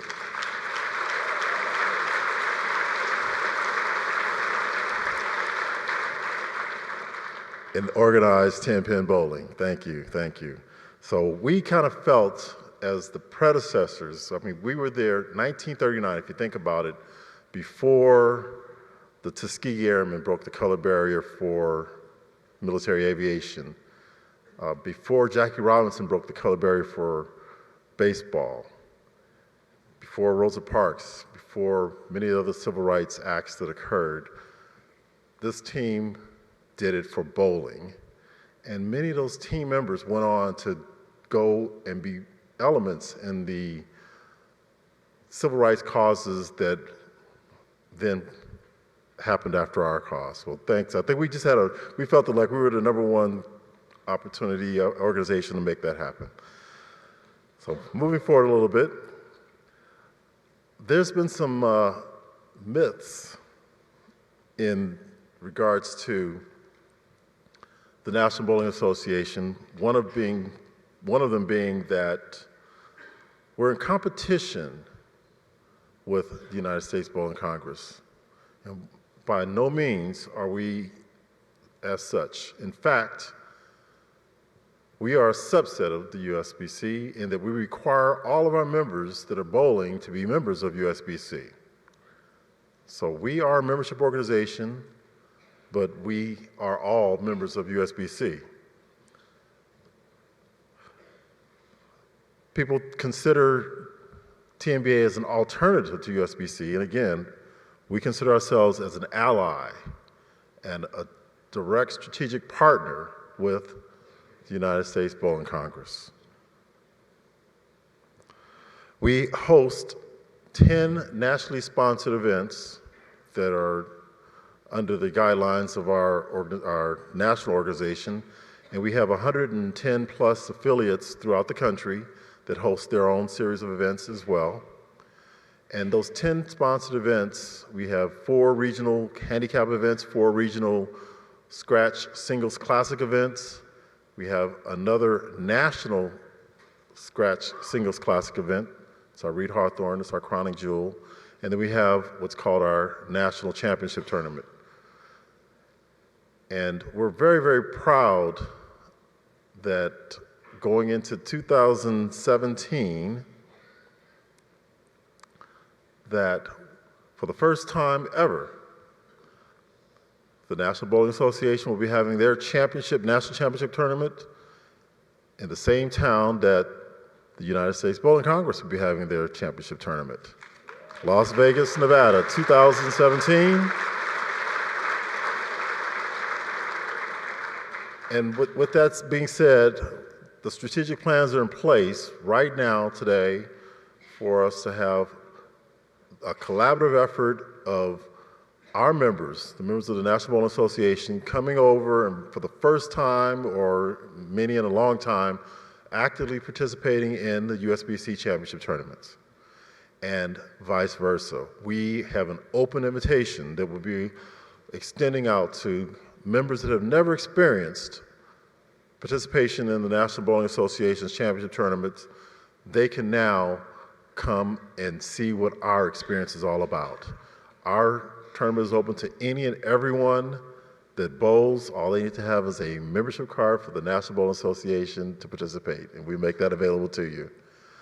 So next year, look for, as the delegates that you can disseminate down to your local members, the opportunity to participate in 2 events in one stop. Now, our event will be just 10 days, the 18th of May through the 28th of May, 2017. We'll be using the facilities here at the Orleans, as well as 2 other facilities in Las Vegas. You guys will be down at South Point. But it's a unique opportunity to allow the collaboration for both organizations to participate in their national championship tournaments. And we openly allow or suggest and would like for you to come and participate in that. I will have some brochures. I didn't get a chance to put them out there, but I will make available some limited number of brochures that talk a little bit about the National Bowling Association, our existence. Our headquarters is in Cincinnati, Ohio, and it talks about the TNBA story, et cetera. And I'll make sure that they're available for those that wish to pick them up.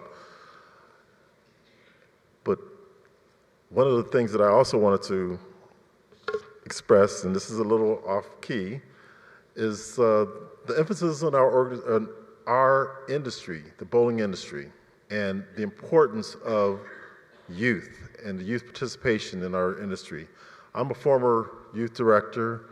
I ran one of the nation's top youth bowling programs for more than 28 years, and I'm proud that they even gave accolades to one of my former members, Jason Thomas. He came through my program back in Los Angeles, and the bottom line is the youth is our future, and we need to really put out the message of how unique the world of bowling is, as opposed to just about any other sport.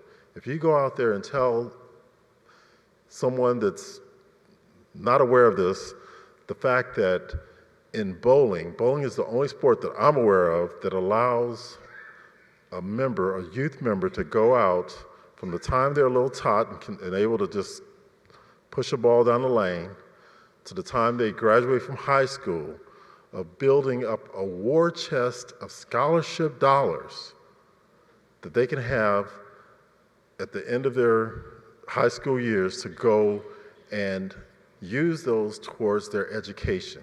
We just had the SPARK program. I had in my program an individual that went through that process, that from the time he was a tot until he graduated from high school that accumulated over $47,000 in scholarship monies. There's no other organization, no other sport. There's no other sport out there that can claim something like that. So we need to get that message out, and I'd like to congratulate the future awardees that's going to be coming up for the Star of Tomorrow. I was very intimately involved in a lot of recipients of the Star of Tomorrow in my days as a junior director, and I'd like to definitely congratulate Jack and Jasmine on their awards as a Stars of Tomorrow recipients. And thank you for your time and opportunity to present the National Bowling Association, and I appreciate the opportunity.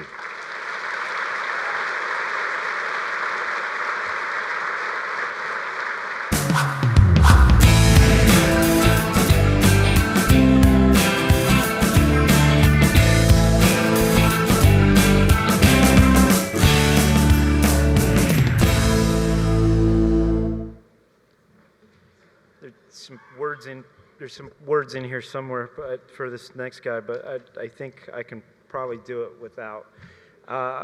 Frank DeSocio talked about the International Bowling Campus and all the great things that are happening there. Everybody's working together, and it really has been a wonderful partnership for the last several years, starting with the youth area. It's just been amazing. And this next guy up is just continuing in the good graces of all the things that go with that at Strike 10 Entertainment. Their president, John Harbuck.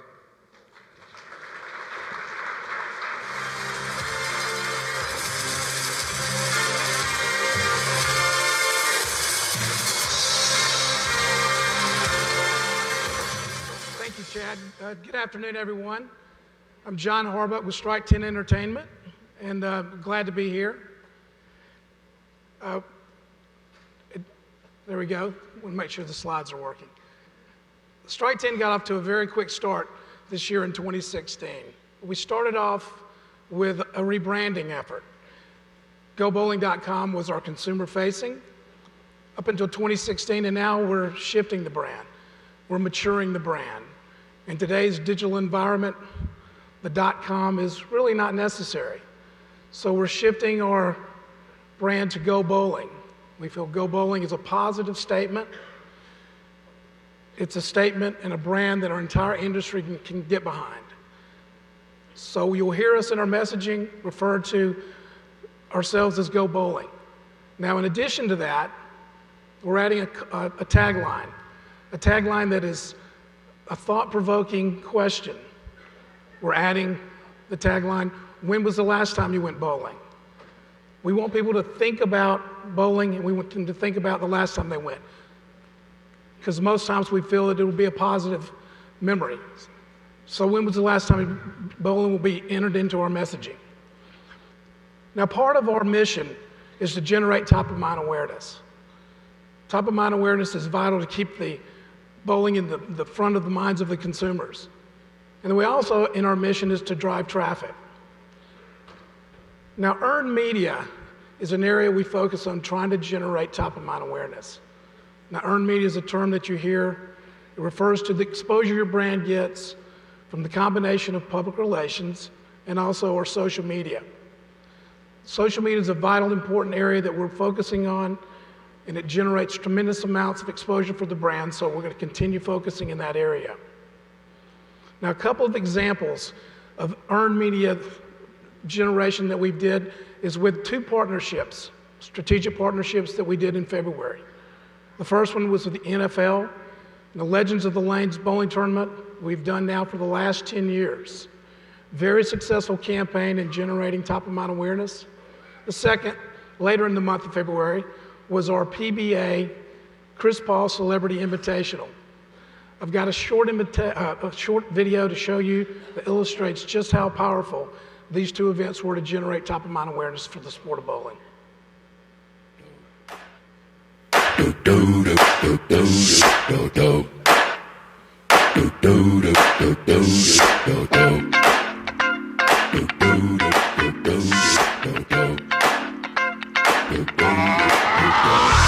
This shit that ice cold Michelle fight for that white gold.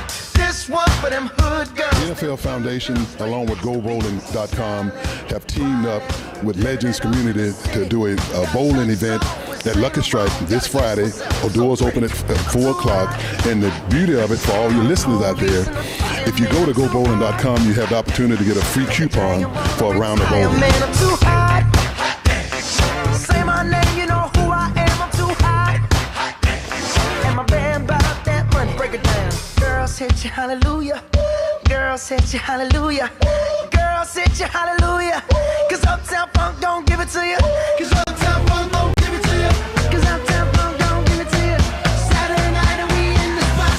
Don't believe me, just watch. Come on.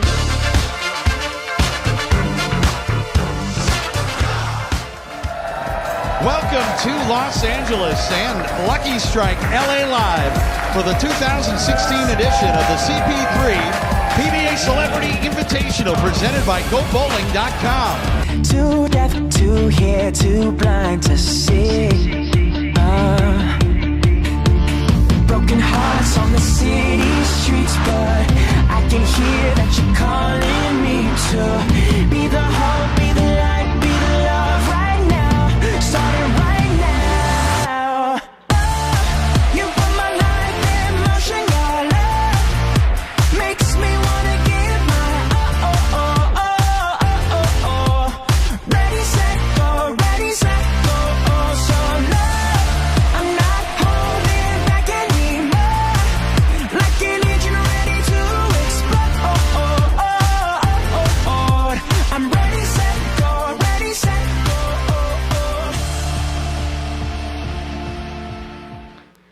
As you saw by the video, these types of programs help us generate a tremendous amount of awareness for the sport and the brand. Now, these strategic partnerships are made possible from the sponsor partners that we're able to bring into the sport. This slide shows you some of those sponsors, but I want to focus on one. This time last year on this convention stage, introduced a new program that we developed with Miller Coors. Miller Coors is our official beer partner. The Building with Beer program, after a year now, is gaining tremendous traction as we're connecting distributors with our proprietors to help them build more profits through beer and food and beverage. Those profits are vital. The center's profitability is vital because our bowling centers are the gateway through which consumers come to engage our sport and participate and join the USBC. Now, I just recently came back from the National Miller Coors Distributor Convention in New Orleans, and due in large part to our efforts within this industry, their two top premium lager brands, Miller Lite and Coors Light, simultaneously had sales increase. It's the first time since the companies merged. Now, also in the important craft beer category, Leinenkugel Summer Shandy is the #1 craft beer, seasonal craft beer, and Blue Moon is the #1 craft beer in sales. But a program I really want to highlight is a program that we developed with Miller Coors when they were launching their new Henry's Hard Soda brand. National ad campaign came out on these networks with combined digital and traditional advertising targeted at Gen X consumers, and here's a couple of spots that they ran to help kick off the program.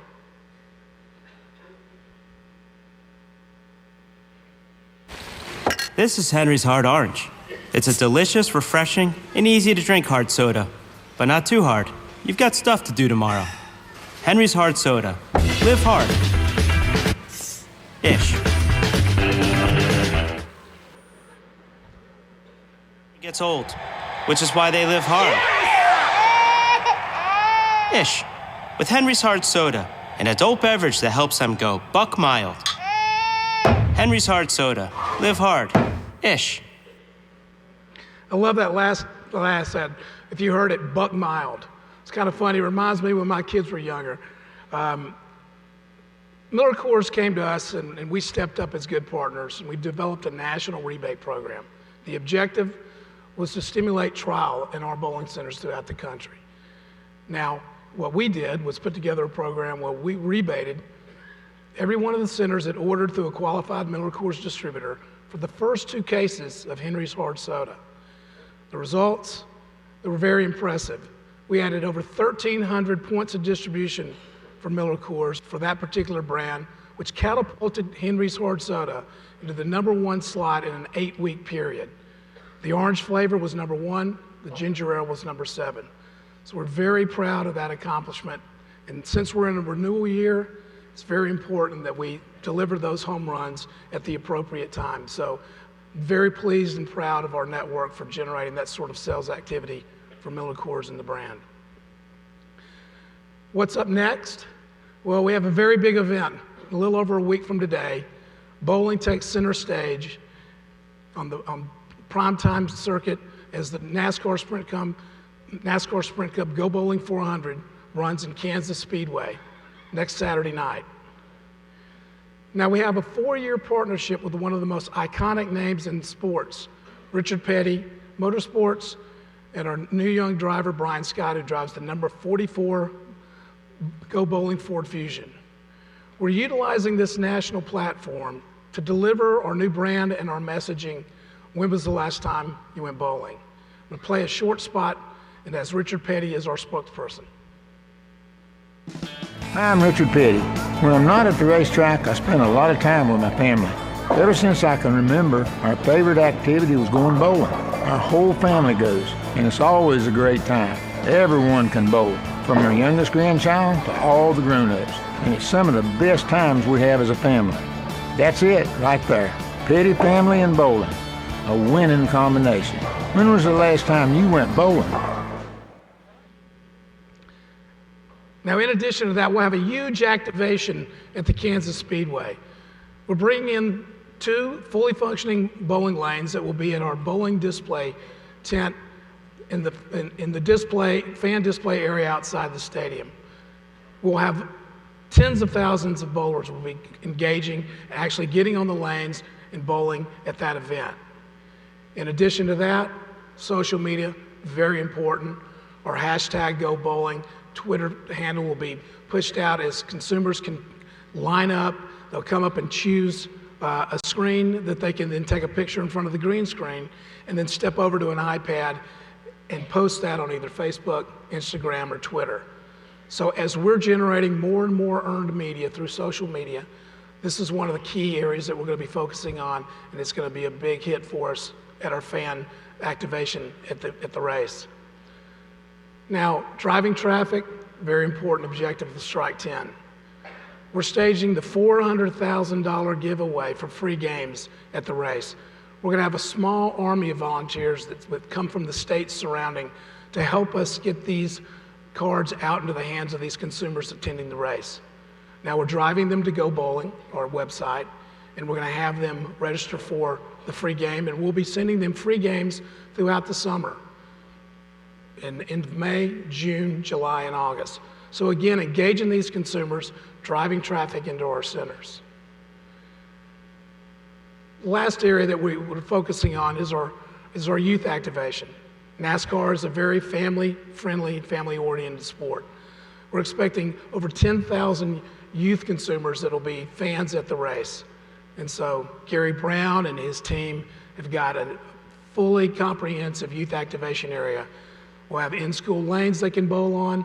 We'll have interactive games. We'll be giving away scores of Bowlopolis prizes as we engage these youth consumers that are at the race. Now I'm closing with an ask. I want you to help us generate top-of-mind awareness for the sport of bowling. Engage your community. We want you to follow us on Twitter. We want you to like us on Facebook. And when you see one of our messagings coming out, share it.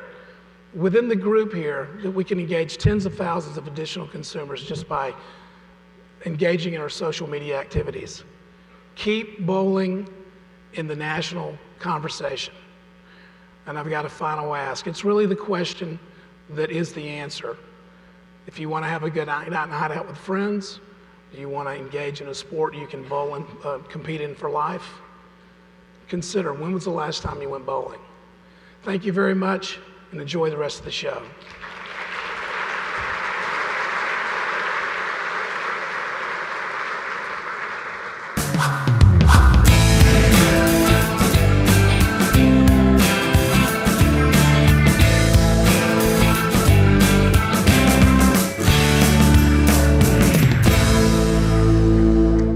Thank you, John. Now please welcome the Commissioner of the Professional Bowlers Association, PBA Tour, Tom Clark.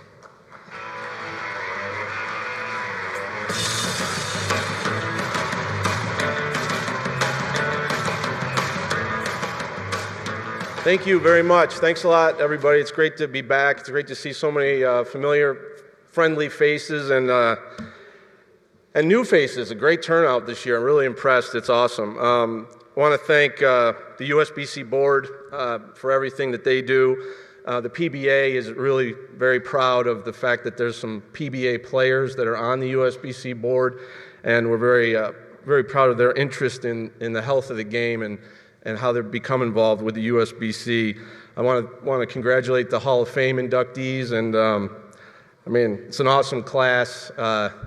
I'm a fan of everybody that's in that class, and PBA players like Harry Sullins and Mike Durbin, and of course we're all fans of Kim Adler, and I can't not mention everyone. Steve Klemkin, who, boy, one of the great guys in the game. And who's the fifth? And Joan, oh my goodness. And I've loved Joan for years. I mean, Joan has helped me in my career as much as anybody in the bowling industry. So great class. And I want to thank the USBC staff for everything they do, and Chad and his group for everything that they do. Thank you for helping the PBA and for giving me this opportunity to talk to you. Okay, I've got a special treat for everybody here. I've got a video that's a sneak peek of Sunday's show on ESPN at 1 o'clock. We're on the air. And I've got a snippet from that show that nobody has seen, and you're going to be the first people to see this. And I think you're going to enjoy it. The setup, real quick.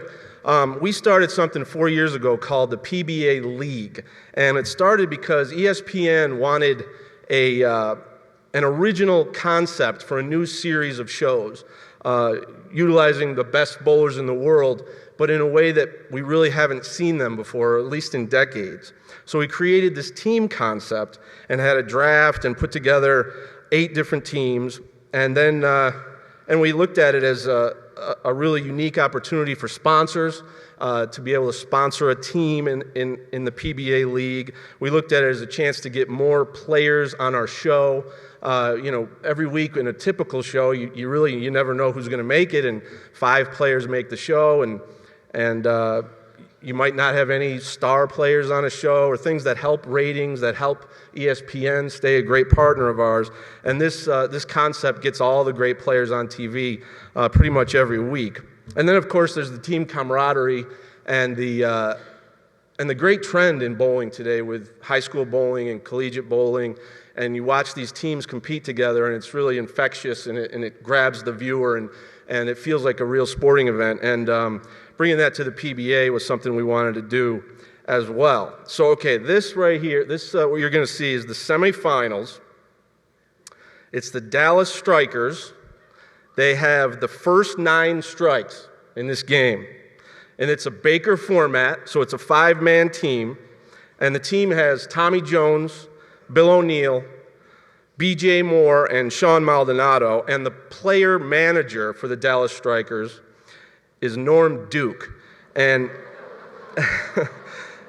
Norm's decision before this match, he sets the lineup, he put himself anchor.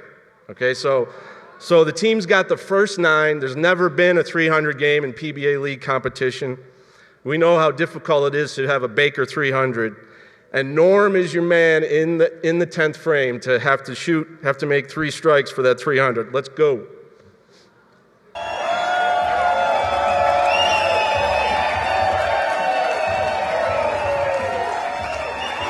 And now Norm Duke called his own number, quarterback sneak.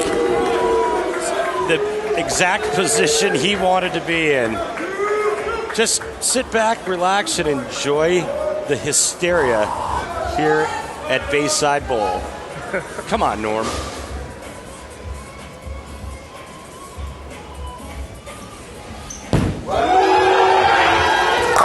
Dallas has 10 as the 6 gets the 10.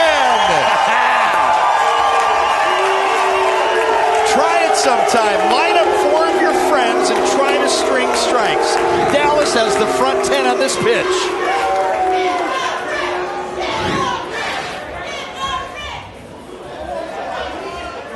When you're young, it's much easier to manage the nerves and the adrenaline.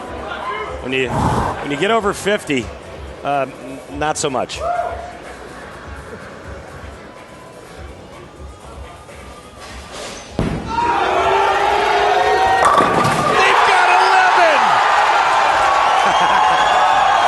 Raise the roof, Portland. Dallas has a chance to throw a Baker 300 game. Another trip 10. Get the brick. They have a special artist that comes in and inscribes the bricks. Can the Dallas Strikers earn a place in Bayside bowling history? They're already up a game. Norm Duke, one shot from a Baker perfect game. They've done it! Bayside Bowl! That's your brick that will live in history!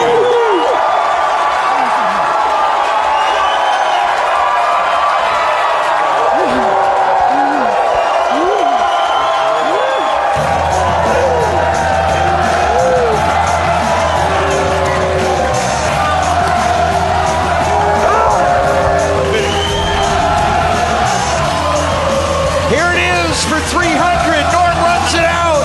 6 gets the 10, it's 300. 5-player team score 12 straight strikes and one away for Dallas to take a 1-0 lead.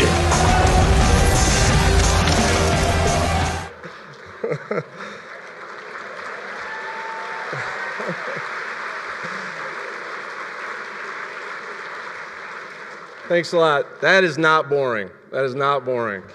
It's a lot of fun. And the ratings are doing great on ESPN with these shows. Now, don't tell people what's going to happen, but just tell them you got to watch. You got to watch. Just don't tell them what's going to happen. Real fast, I wanted to just leave you with one message given this opportunity. I wore purple tie and a purple shirt because of Prince. And, I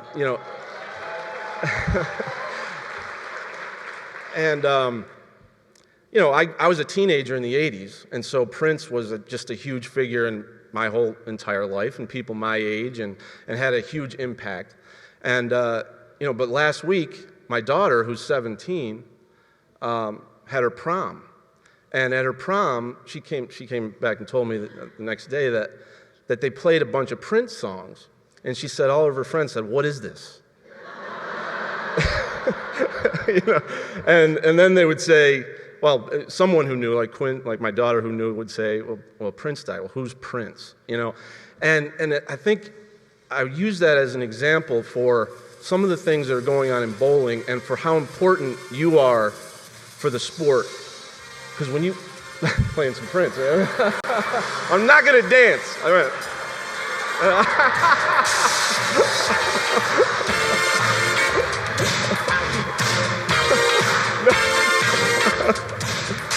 Oh, that was unplanned. But, you're so important because everything that you do every single day makes an impression on the next generation, a kid. When you look at what's happened on the PBA Tour and what makes the PBA so exciting right now is at the Masters, at the USBC Masters that we work on together with the USBC, you had a 19-year-old champion, Anthony Simonson. And this kid, and we look back and we were looking, where did he come from? And we find, these videos that we did years ago, the USBC did years ago, 8 years ago.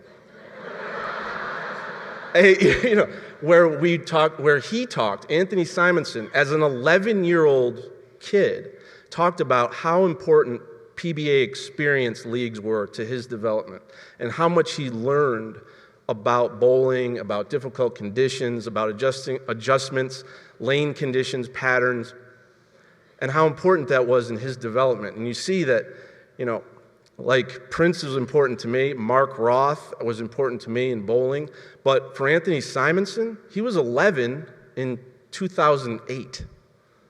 You know, so when he had an impression, he was watching Mike Fagan bowl, you know. But, you know, and the same thing we had at the Tournament of Champions this year. We had a 20-year-old champion, the youngest winner of the PBA Tournament of Champions ever, Jesper Svensson from Sweden. And I remember when he won his first PBA title, he said that he's 20 now. So when 8 years ago, again, 2008, he said that his dream was to one day bowl against Jason Belmonte for a PBA title. And so, you know, that kind of gives you perspective and makes you realize that, you know, the kids' perspective today, the ones that are in bowling and love bowling, they want you to help them keep loving bowling and keep having inspirational figures in their life and opportunities to get better at their game so they make it a lifetime sport. They don't need to hear how bowling isn't any good. You know, they don't need to hear about the problems with our sport. We don't have a perfect sport, but we have a great sport, and people like us that love it need to really make sure we project that to the next generation, because, you know, special things can happen, like these kids winning titles. Well, another guy plays for the Boston Red Sox. He's about 22 years old. Mookie Betts is his name. He's an outfielder. He's going to be an all-star baseball player. You know, I was watching an interview with him from New England Sports Channel, and when he was a rookie last year, and he said that his dream, or his aspiration, his goal, the thing that he wants to do, is to bowl on the Chris Paul PBA Celebrity Invitational.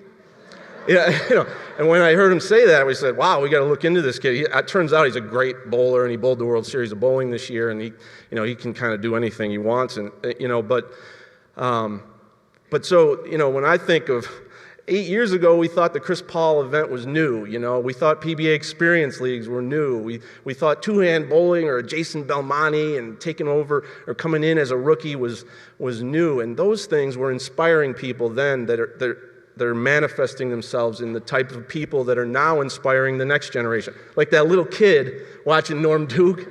I mean, that kid loves bowling right now today. The only way that he could not love bowling anymore is if someone tells him that he's not supposed to love it.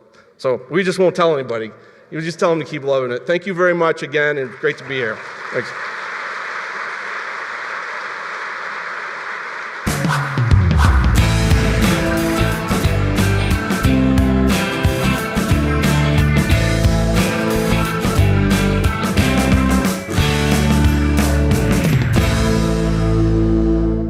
I think there was someone up here this morning talking about the aspirational value of professional bowling.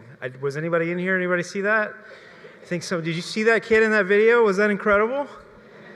Just believing in it and believing in it. Next up, World Bowling, Kevin Dornberger.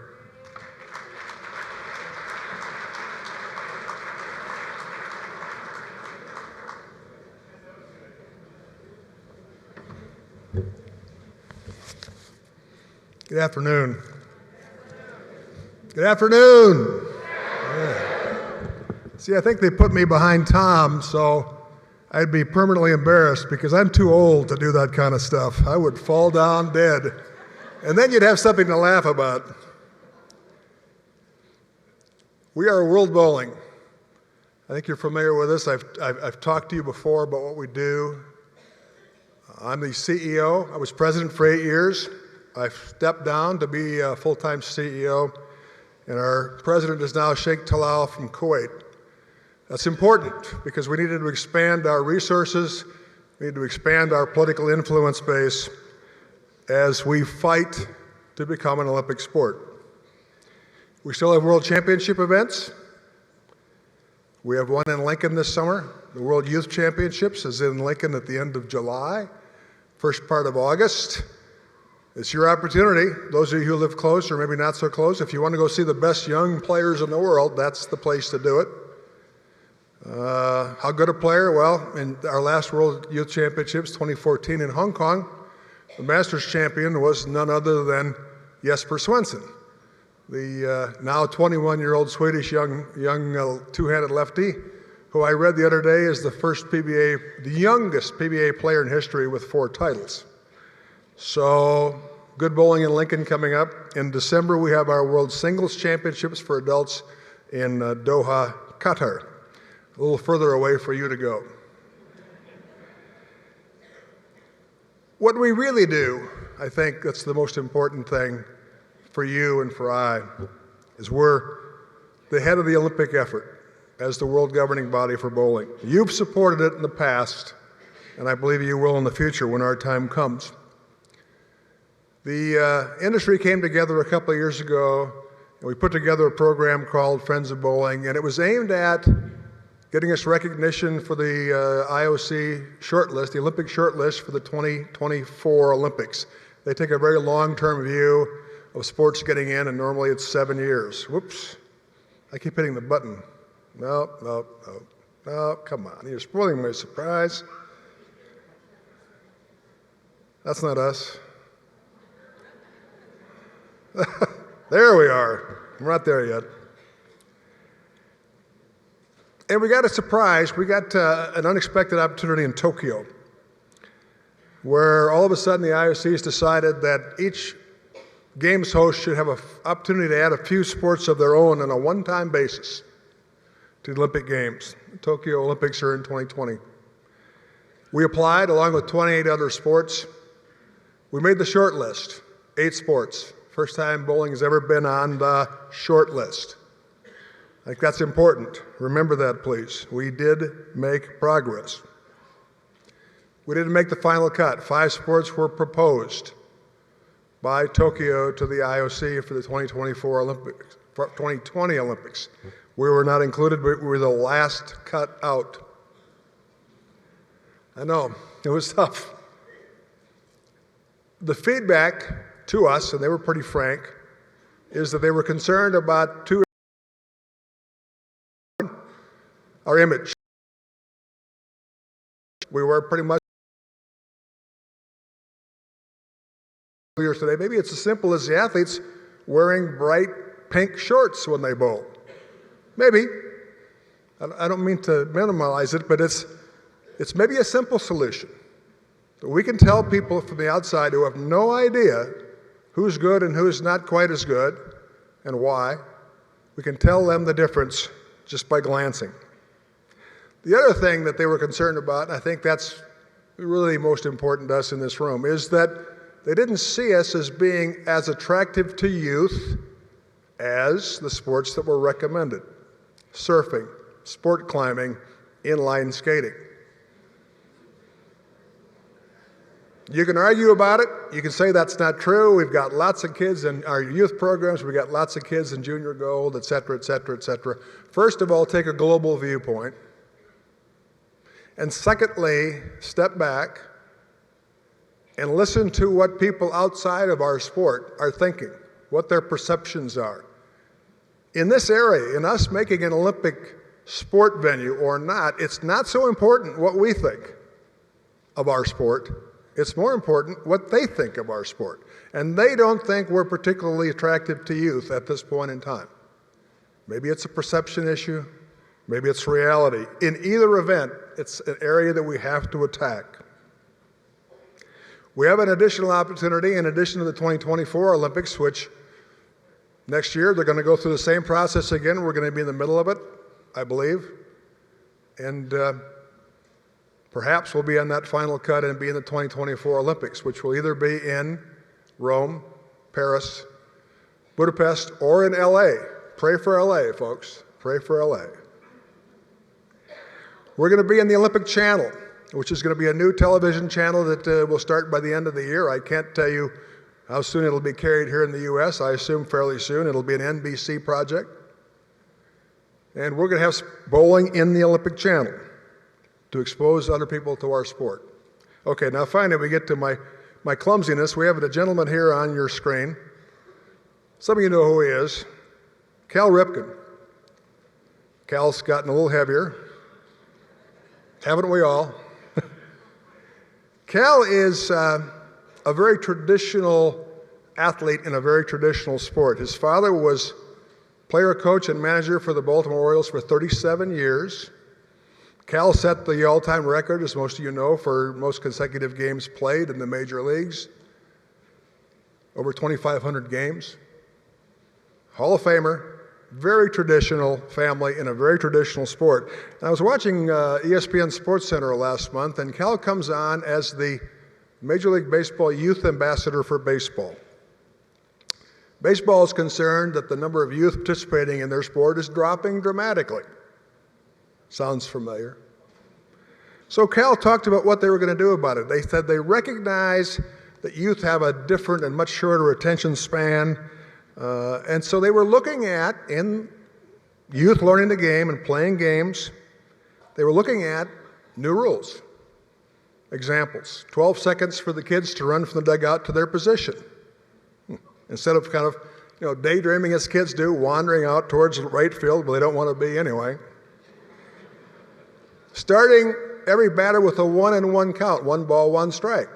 Starting every inning with somebody on first. Starting every inning with 1 out already. They're talking about things, changing rules of a very traditional sport that is very reluctant to change their rules. And they're talking about these things because they see what's happening in the outside world, that sports and activities that move quickly and give instantaneous gratification appear to be doing better than the so-called traditional sports, like bowling, like baseball, that have been around for a while. We could learn from perhaps what baseball's experience is going to be here. All right, here we are. Why is curling on the screen? When people ask me, I have lots of conversations with many of you, thank you very much for having the interest to talk about it. How can bowling not be in the Olympics and a sport like curling is in the Olympics? Curling is the most frequently given comparison when you talk to me. Fair enough. Well, I did a little research because I was curious too when that continues to be the most common topic. I looked it up and found out, very interestingly, that in January of this year, curling held an event here in Las Vegas, Nevada, the ice capital of the world, here in New Orleans. How eerie is that? They call it the Continental Cup. It's like North America versus the world, not even their world championships. And in 4 days, they had over 60,000 spectators. I want you to think about that. That floored me. Well, sure, they gave away seats. Well, not exactly. Season passes for 4 days were $238. Individual sessions that were 4 a day were $20 and up, depending on where you sat. And they drew 60,000 people in 4 days. Could we do that? And if we can't, why can't we? Can we learn something from curling? I'm including ourselves. I don't know the answer. Well, we need to find out. We need to find out what curling has, what they're doing that we're apparently not doing. You know, it's interesting. Before we leave curling, they are not without their issues. We could teach them a thing or two about technical controversies. I sat with curlers a couple of years ago at a sport conference, and they were talking about fast ice. Whatever fast ice. Well, fast ice is the amount of oxygen that's in the water that they freeze. And some teams like more oxygen, that's faster ice, and some teams like less. So they have rules about regulating the percentage of oxygen that's in the water that they freeze. And then I noticed this gem I found last week when I was on an airplane. They now have a broom controversy. I kid you not. They've had several. The first was called the Frankenboom broom controversy. Now they're having a controversy about what the brooms can be made out of, natural animal hair or artificial or not, and then the direction of the fabric on the brooms.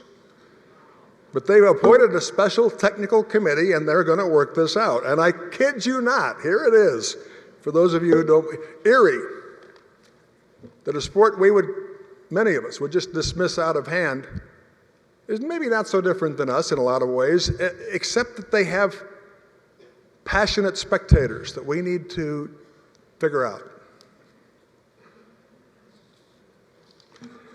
Finally, here it is. What could have been in 2020.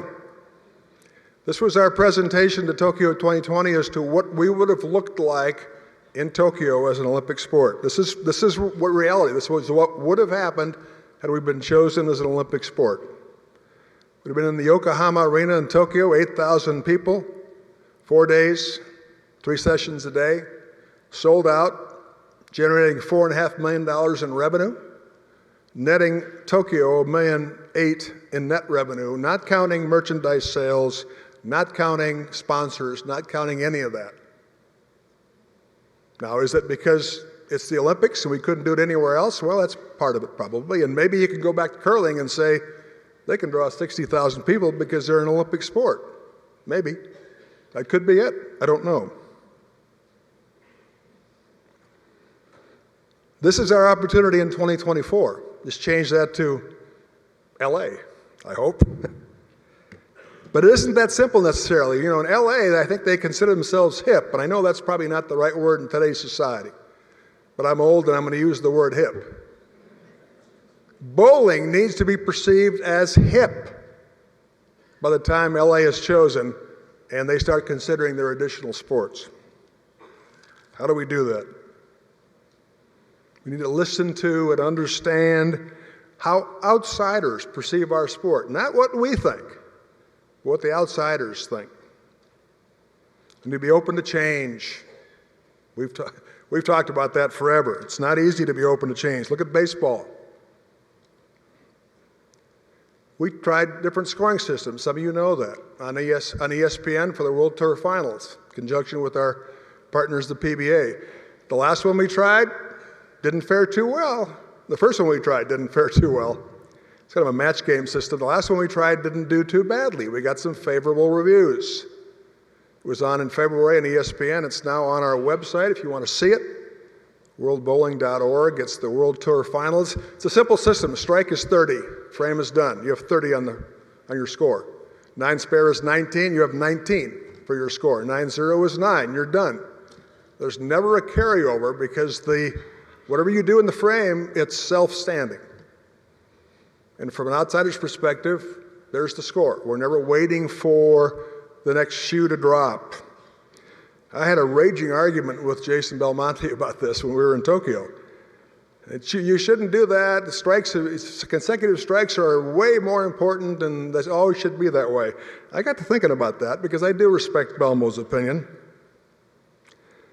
You know where we get the rule that consecutive strikes are more important than single strikes? We got that at 1895. You got that at Beethoven Hall in New York, where you set your rules. In 1895, how rare were doubles and triples and so forth? Pretty rare. So somebody in that room decided if you were so good you could double or triple, we'll give you a bonus. I would suggest today that doubles and triples are not quite as rare. Maybe the reason for that rule isn't quite as important. And I'm not suggesting you go home tomorrow and scrap your league scoring system. I'm suggesting that if we're on TV in the Olympics, we should have a scoring system that doesn't need a 20-minute intro to explain to folks who are watching all around the world how it works. How can you help? I get emails all the time. How can we help? All of us collectively, this organization, the bowling industry, the other 114 federations around the world, we need to work to distinguish to the outside world the difference between an athlete and a recreational bowler.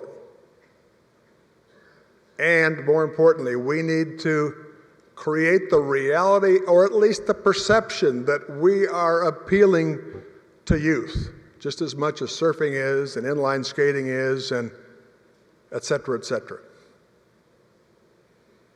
You know, they wanted surfing. The IOC wanted surfing so bad that they chose surfing even though Japan doesn't have any surfing right now. I want you to think about that.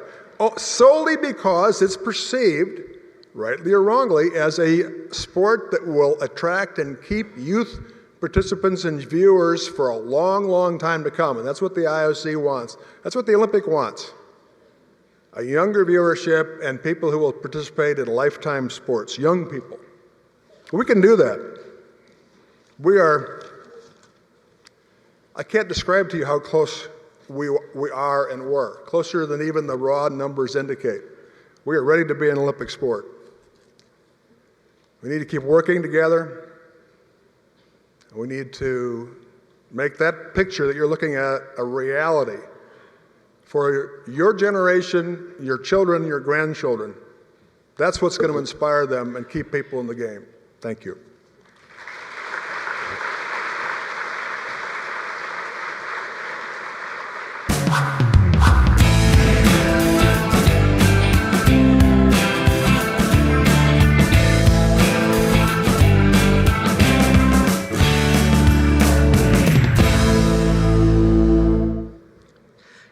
Let's give Kevin a big round of applause for all his efforts for us on behalf of trying to get in the Olympics.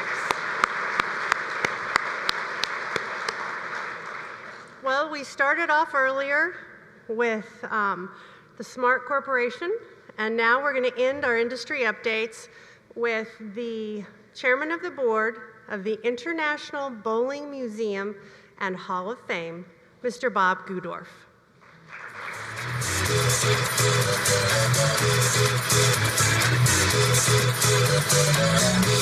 Thank you, Kathy. My job for the Hall of Fame, I guess I should start off really is thank you, I really appreciate it. But I would like to enter a little personal note today because I got some extremely good news last Friday. I am cancer-free for 5 years now.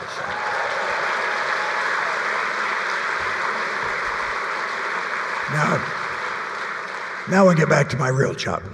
As chairman of the Hall of Fame, one of my main jobs, our main job right now, is to figure out fun ways and better ways to extract money from associations, proprietors, and bowlers.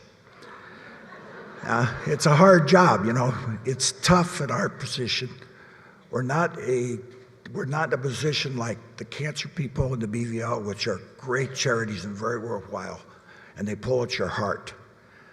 Our job is just very, very simple. We preserve our sport and we honor your Hall of Famers. So I would like to have them bring up some slides here. Some of our events that we're doing to be able to do that. The first thing that we have, and it's coming up here very shortly, June 3rd to the 5th, at the Red Rock Hotel in Las Vegas, we have an extravaganza bowling event. Now, it's a rather unique tournament. It's over $20,000, actually $25,000 in cash and prizes.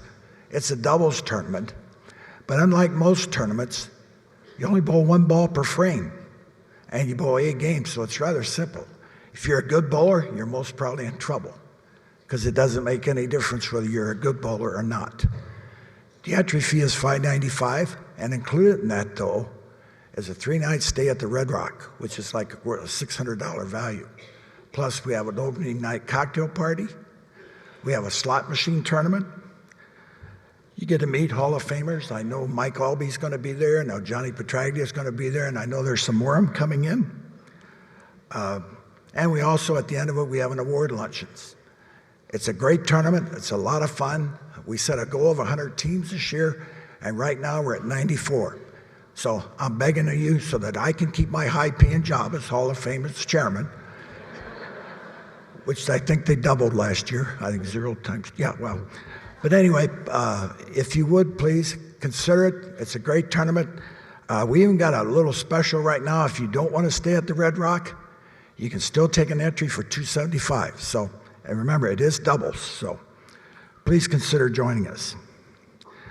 We also started, before we had all kinds of different programs where you could figure out ways for you to donate money to us. Well, we started a new sustaining membership program. We got different brackets. We got a $29 one, which you get use of membership into the museum. You get a 10% discount on Hall of Fame members. But then we got a $199 one, and this one really makes it kind of special. Because one of the main key and benefits is every year when you renew, you get a commemorative Hall of Fame bowling pin with the annual, that year's PBA and USBC Hall of Famers. So that makes it rather unique. I know he was showing them to you out in the hall while we were out here. So that was really something. We also have a gold, we have a platinum, and we have different things, and they all include like sponsorships, like getting on our website or being involved in our newsletters and mailers. So, and if you are interested in that, please contact the Hall of Fame, and we will go through the programs with you. We also, going on to our next one, there we show our bronze. We got decals we give recognition, our annual report. And of course, like I say, we also names and we give subscriptions to our Hall of Fame newsletter. Our gold, there again, recognition on our website. And our platinum, they actually get a team entry into our extravaganza tournament. Plus, there again, the benefits of all the other, and all of them get the pin when you get that level.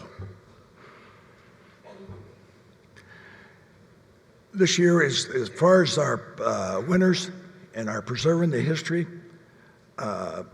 we had some associations that were very kind to us, and we really appreciate it. I'd like to have the Bryan USBC WBA come up, California State USBC come up, the Metro Detroit, Missouri State, Texas State, and the Wisconsin State USBC and associations come up to receive some plaque awards. Please come forward.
Thank you, we really appreciate it. Also, I'd like to bring you up to date on what we're going to be doing or what we're working with Reno. You all know that we do have a museum at the National Bowling Stadium in Radium. Some of our goals, some of the things that we're working with, we're at a little bit of a delay now because of some changes up there. But we do have a proposal into them. Number one, to update the kiosk, to make it put a bigger screen. And with that bigger screen, we also will include the hometown heroics. So all of your local Hall of Famers will be able to go there. And besides seeing the Hall of Famers that are in our Hall of Fame in Arlington, you also will see all the local association Hall of Famers. So we're also going to be putting the plaques, which we haven't done anything with since I think 2009. And one of the things I inherited from the past chairman, he says, we got to get this done.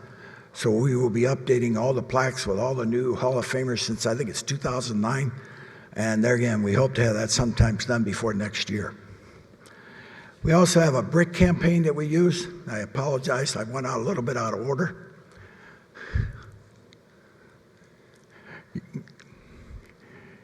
Keep going back. There we go. Another thing that we ask you to consider doing for your local Hall of Famers or a memory of anybody you do, consider buying a brick.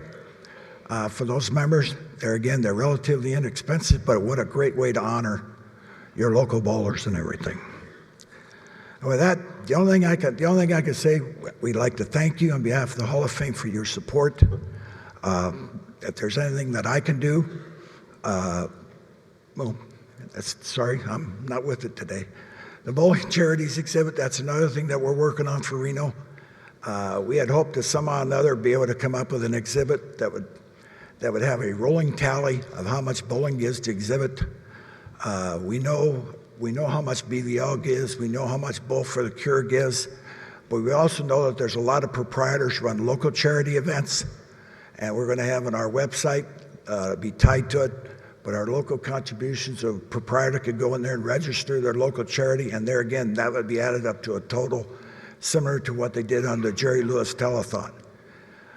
It would start out somewhere like, if they're listed the numbers today, start off with somewhere like $67 million that's been given to charities over the years for bowling, and I gotta believe that's still a low number.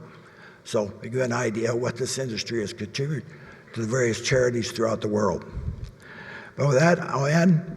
I'd just like to thank you for support, and hope you all have a great bowling season. Thank you.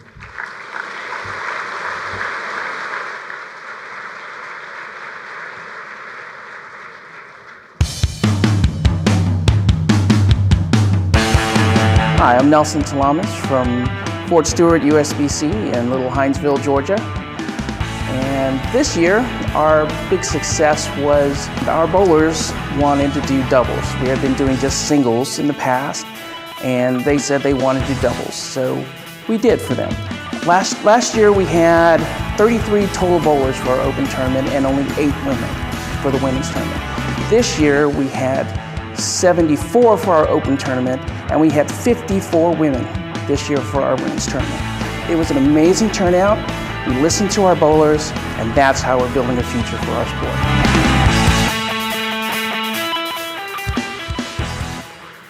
As many of you may know, our annual USBC Hall of Fame inductions will be held later tonight as we welcome our newest inductees. We have several Hall of Fame members in attendance with us today that we would like to recognize. Please hold your applause as we're fortunate to have many people to recognize. Please stand when I call your name. The class of 1983, Les Sykes. Class of 1988, Virginia Norton. Class of 1994, Bob Hart. Class of 1995, Robin Romeo. Class of 1998, Barry Asher. Class of 1999, Jeannie Nakarato. Class of 2000, Hazel McCleary. And Elaine Hagan. Class of 2001, Bill Spigner. And Stormin Carol Norman. I always wanted to say that. Class of 2002, Mark Jensen. Class of 2006, John Summer. Class of 2011, Cheryl Robinson. And Jeff Riggles. Class of 2013, Sandy Postma. And Shirley Levins. Class of 2014, Dale Traber and John Gaines. And class of 2015, Liz Johnson. How about a big hand for this group? How about a bigger hand for this group?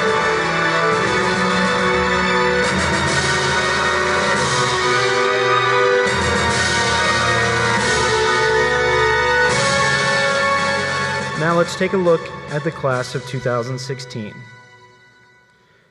For meritorious service, Joan Romeo. In the veterans category, Harry Solons. Outstanding USBC performance, Steve Klemkin. In superior performance category, Kim Adler and Mike Durbin.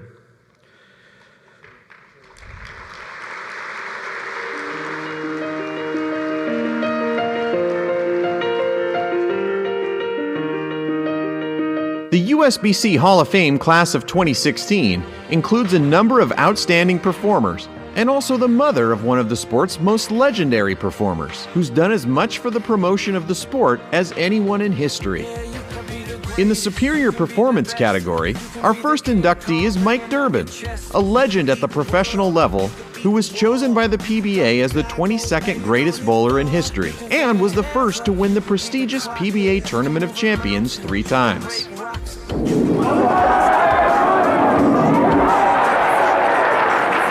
Once again, the winner of the Firestone Tournament of Champions is Mike Durbin. Joining Durbin in the superior performance category is Kim Adler, a 16-time PWBA champion who is also known as one of bowling's most marketable faces of the 90s. Another PBA star will be inducted in the veterans category, the Motor City's Harry Sullins, who set the PBA record for most consecutive tournaments bowled with 239 straight, and took home 5 PBA Tour titles with continued success in PBA 50 competition.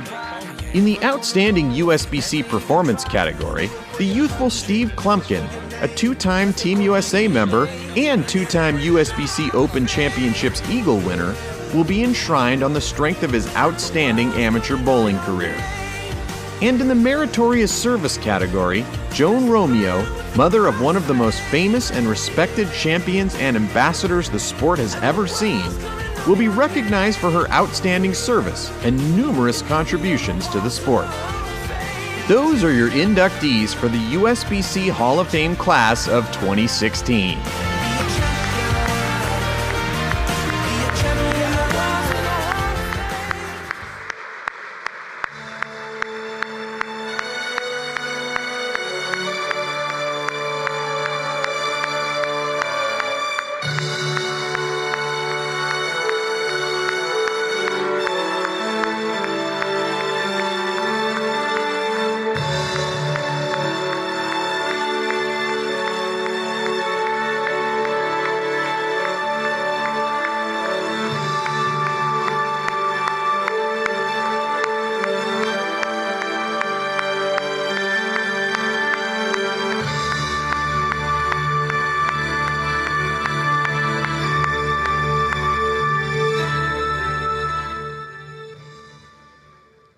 Thanks, guys. We're certainly looking forward to all the speeches tonight. We can't wait. Congratulations again. I'll turn the afternoon over to Mr. Frank Wilkinson to close us down. Thank you, Chad. Hey, Chad, these are pretty sharp, huh? Oh, you look good. Look at that. Look at you. Make sure you have all received your T-shirts. Over the jacket. Over the jacket. Yeah, this is big enough. Congratulations to our inductees. We look forward to celebrating you and your careers this evening. For those of us joining us, please remember that business attire is preferred for tonight's inductions. I have 2 items of business. After the rules seminar, we are missing 3 voting devices. Uh-oh, yeah. So, we know who they are. We know what the numbers are. We know where those people may have been sitting, but we don't know who has them, maybe by accident.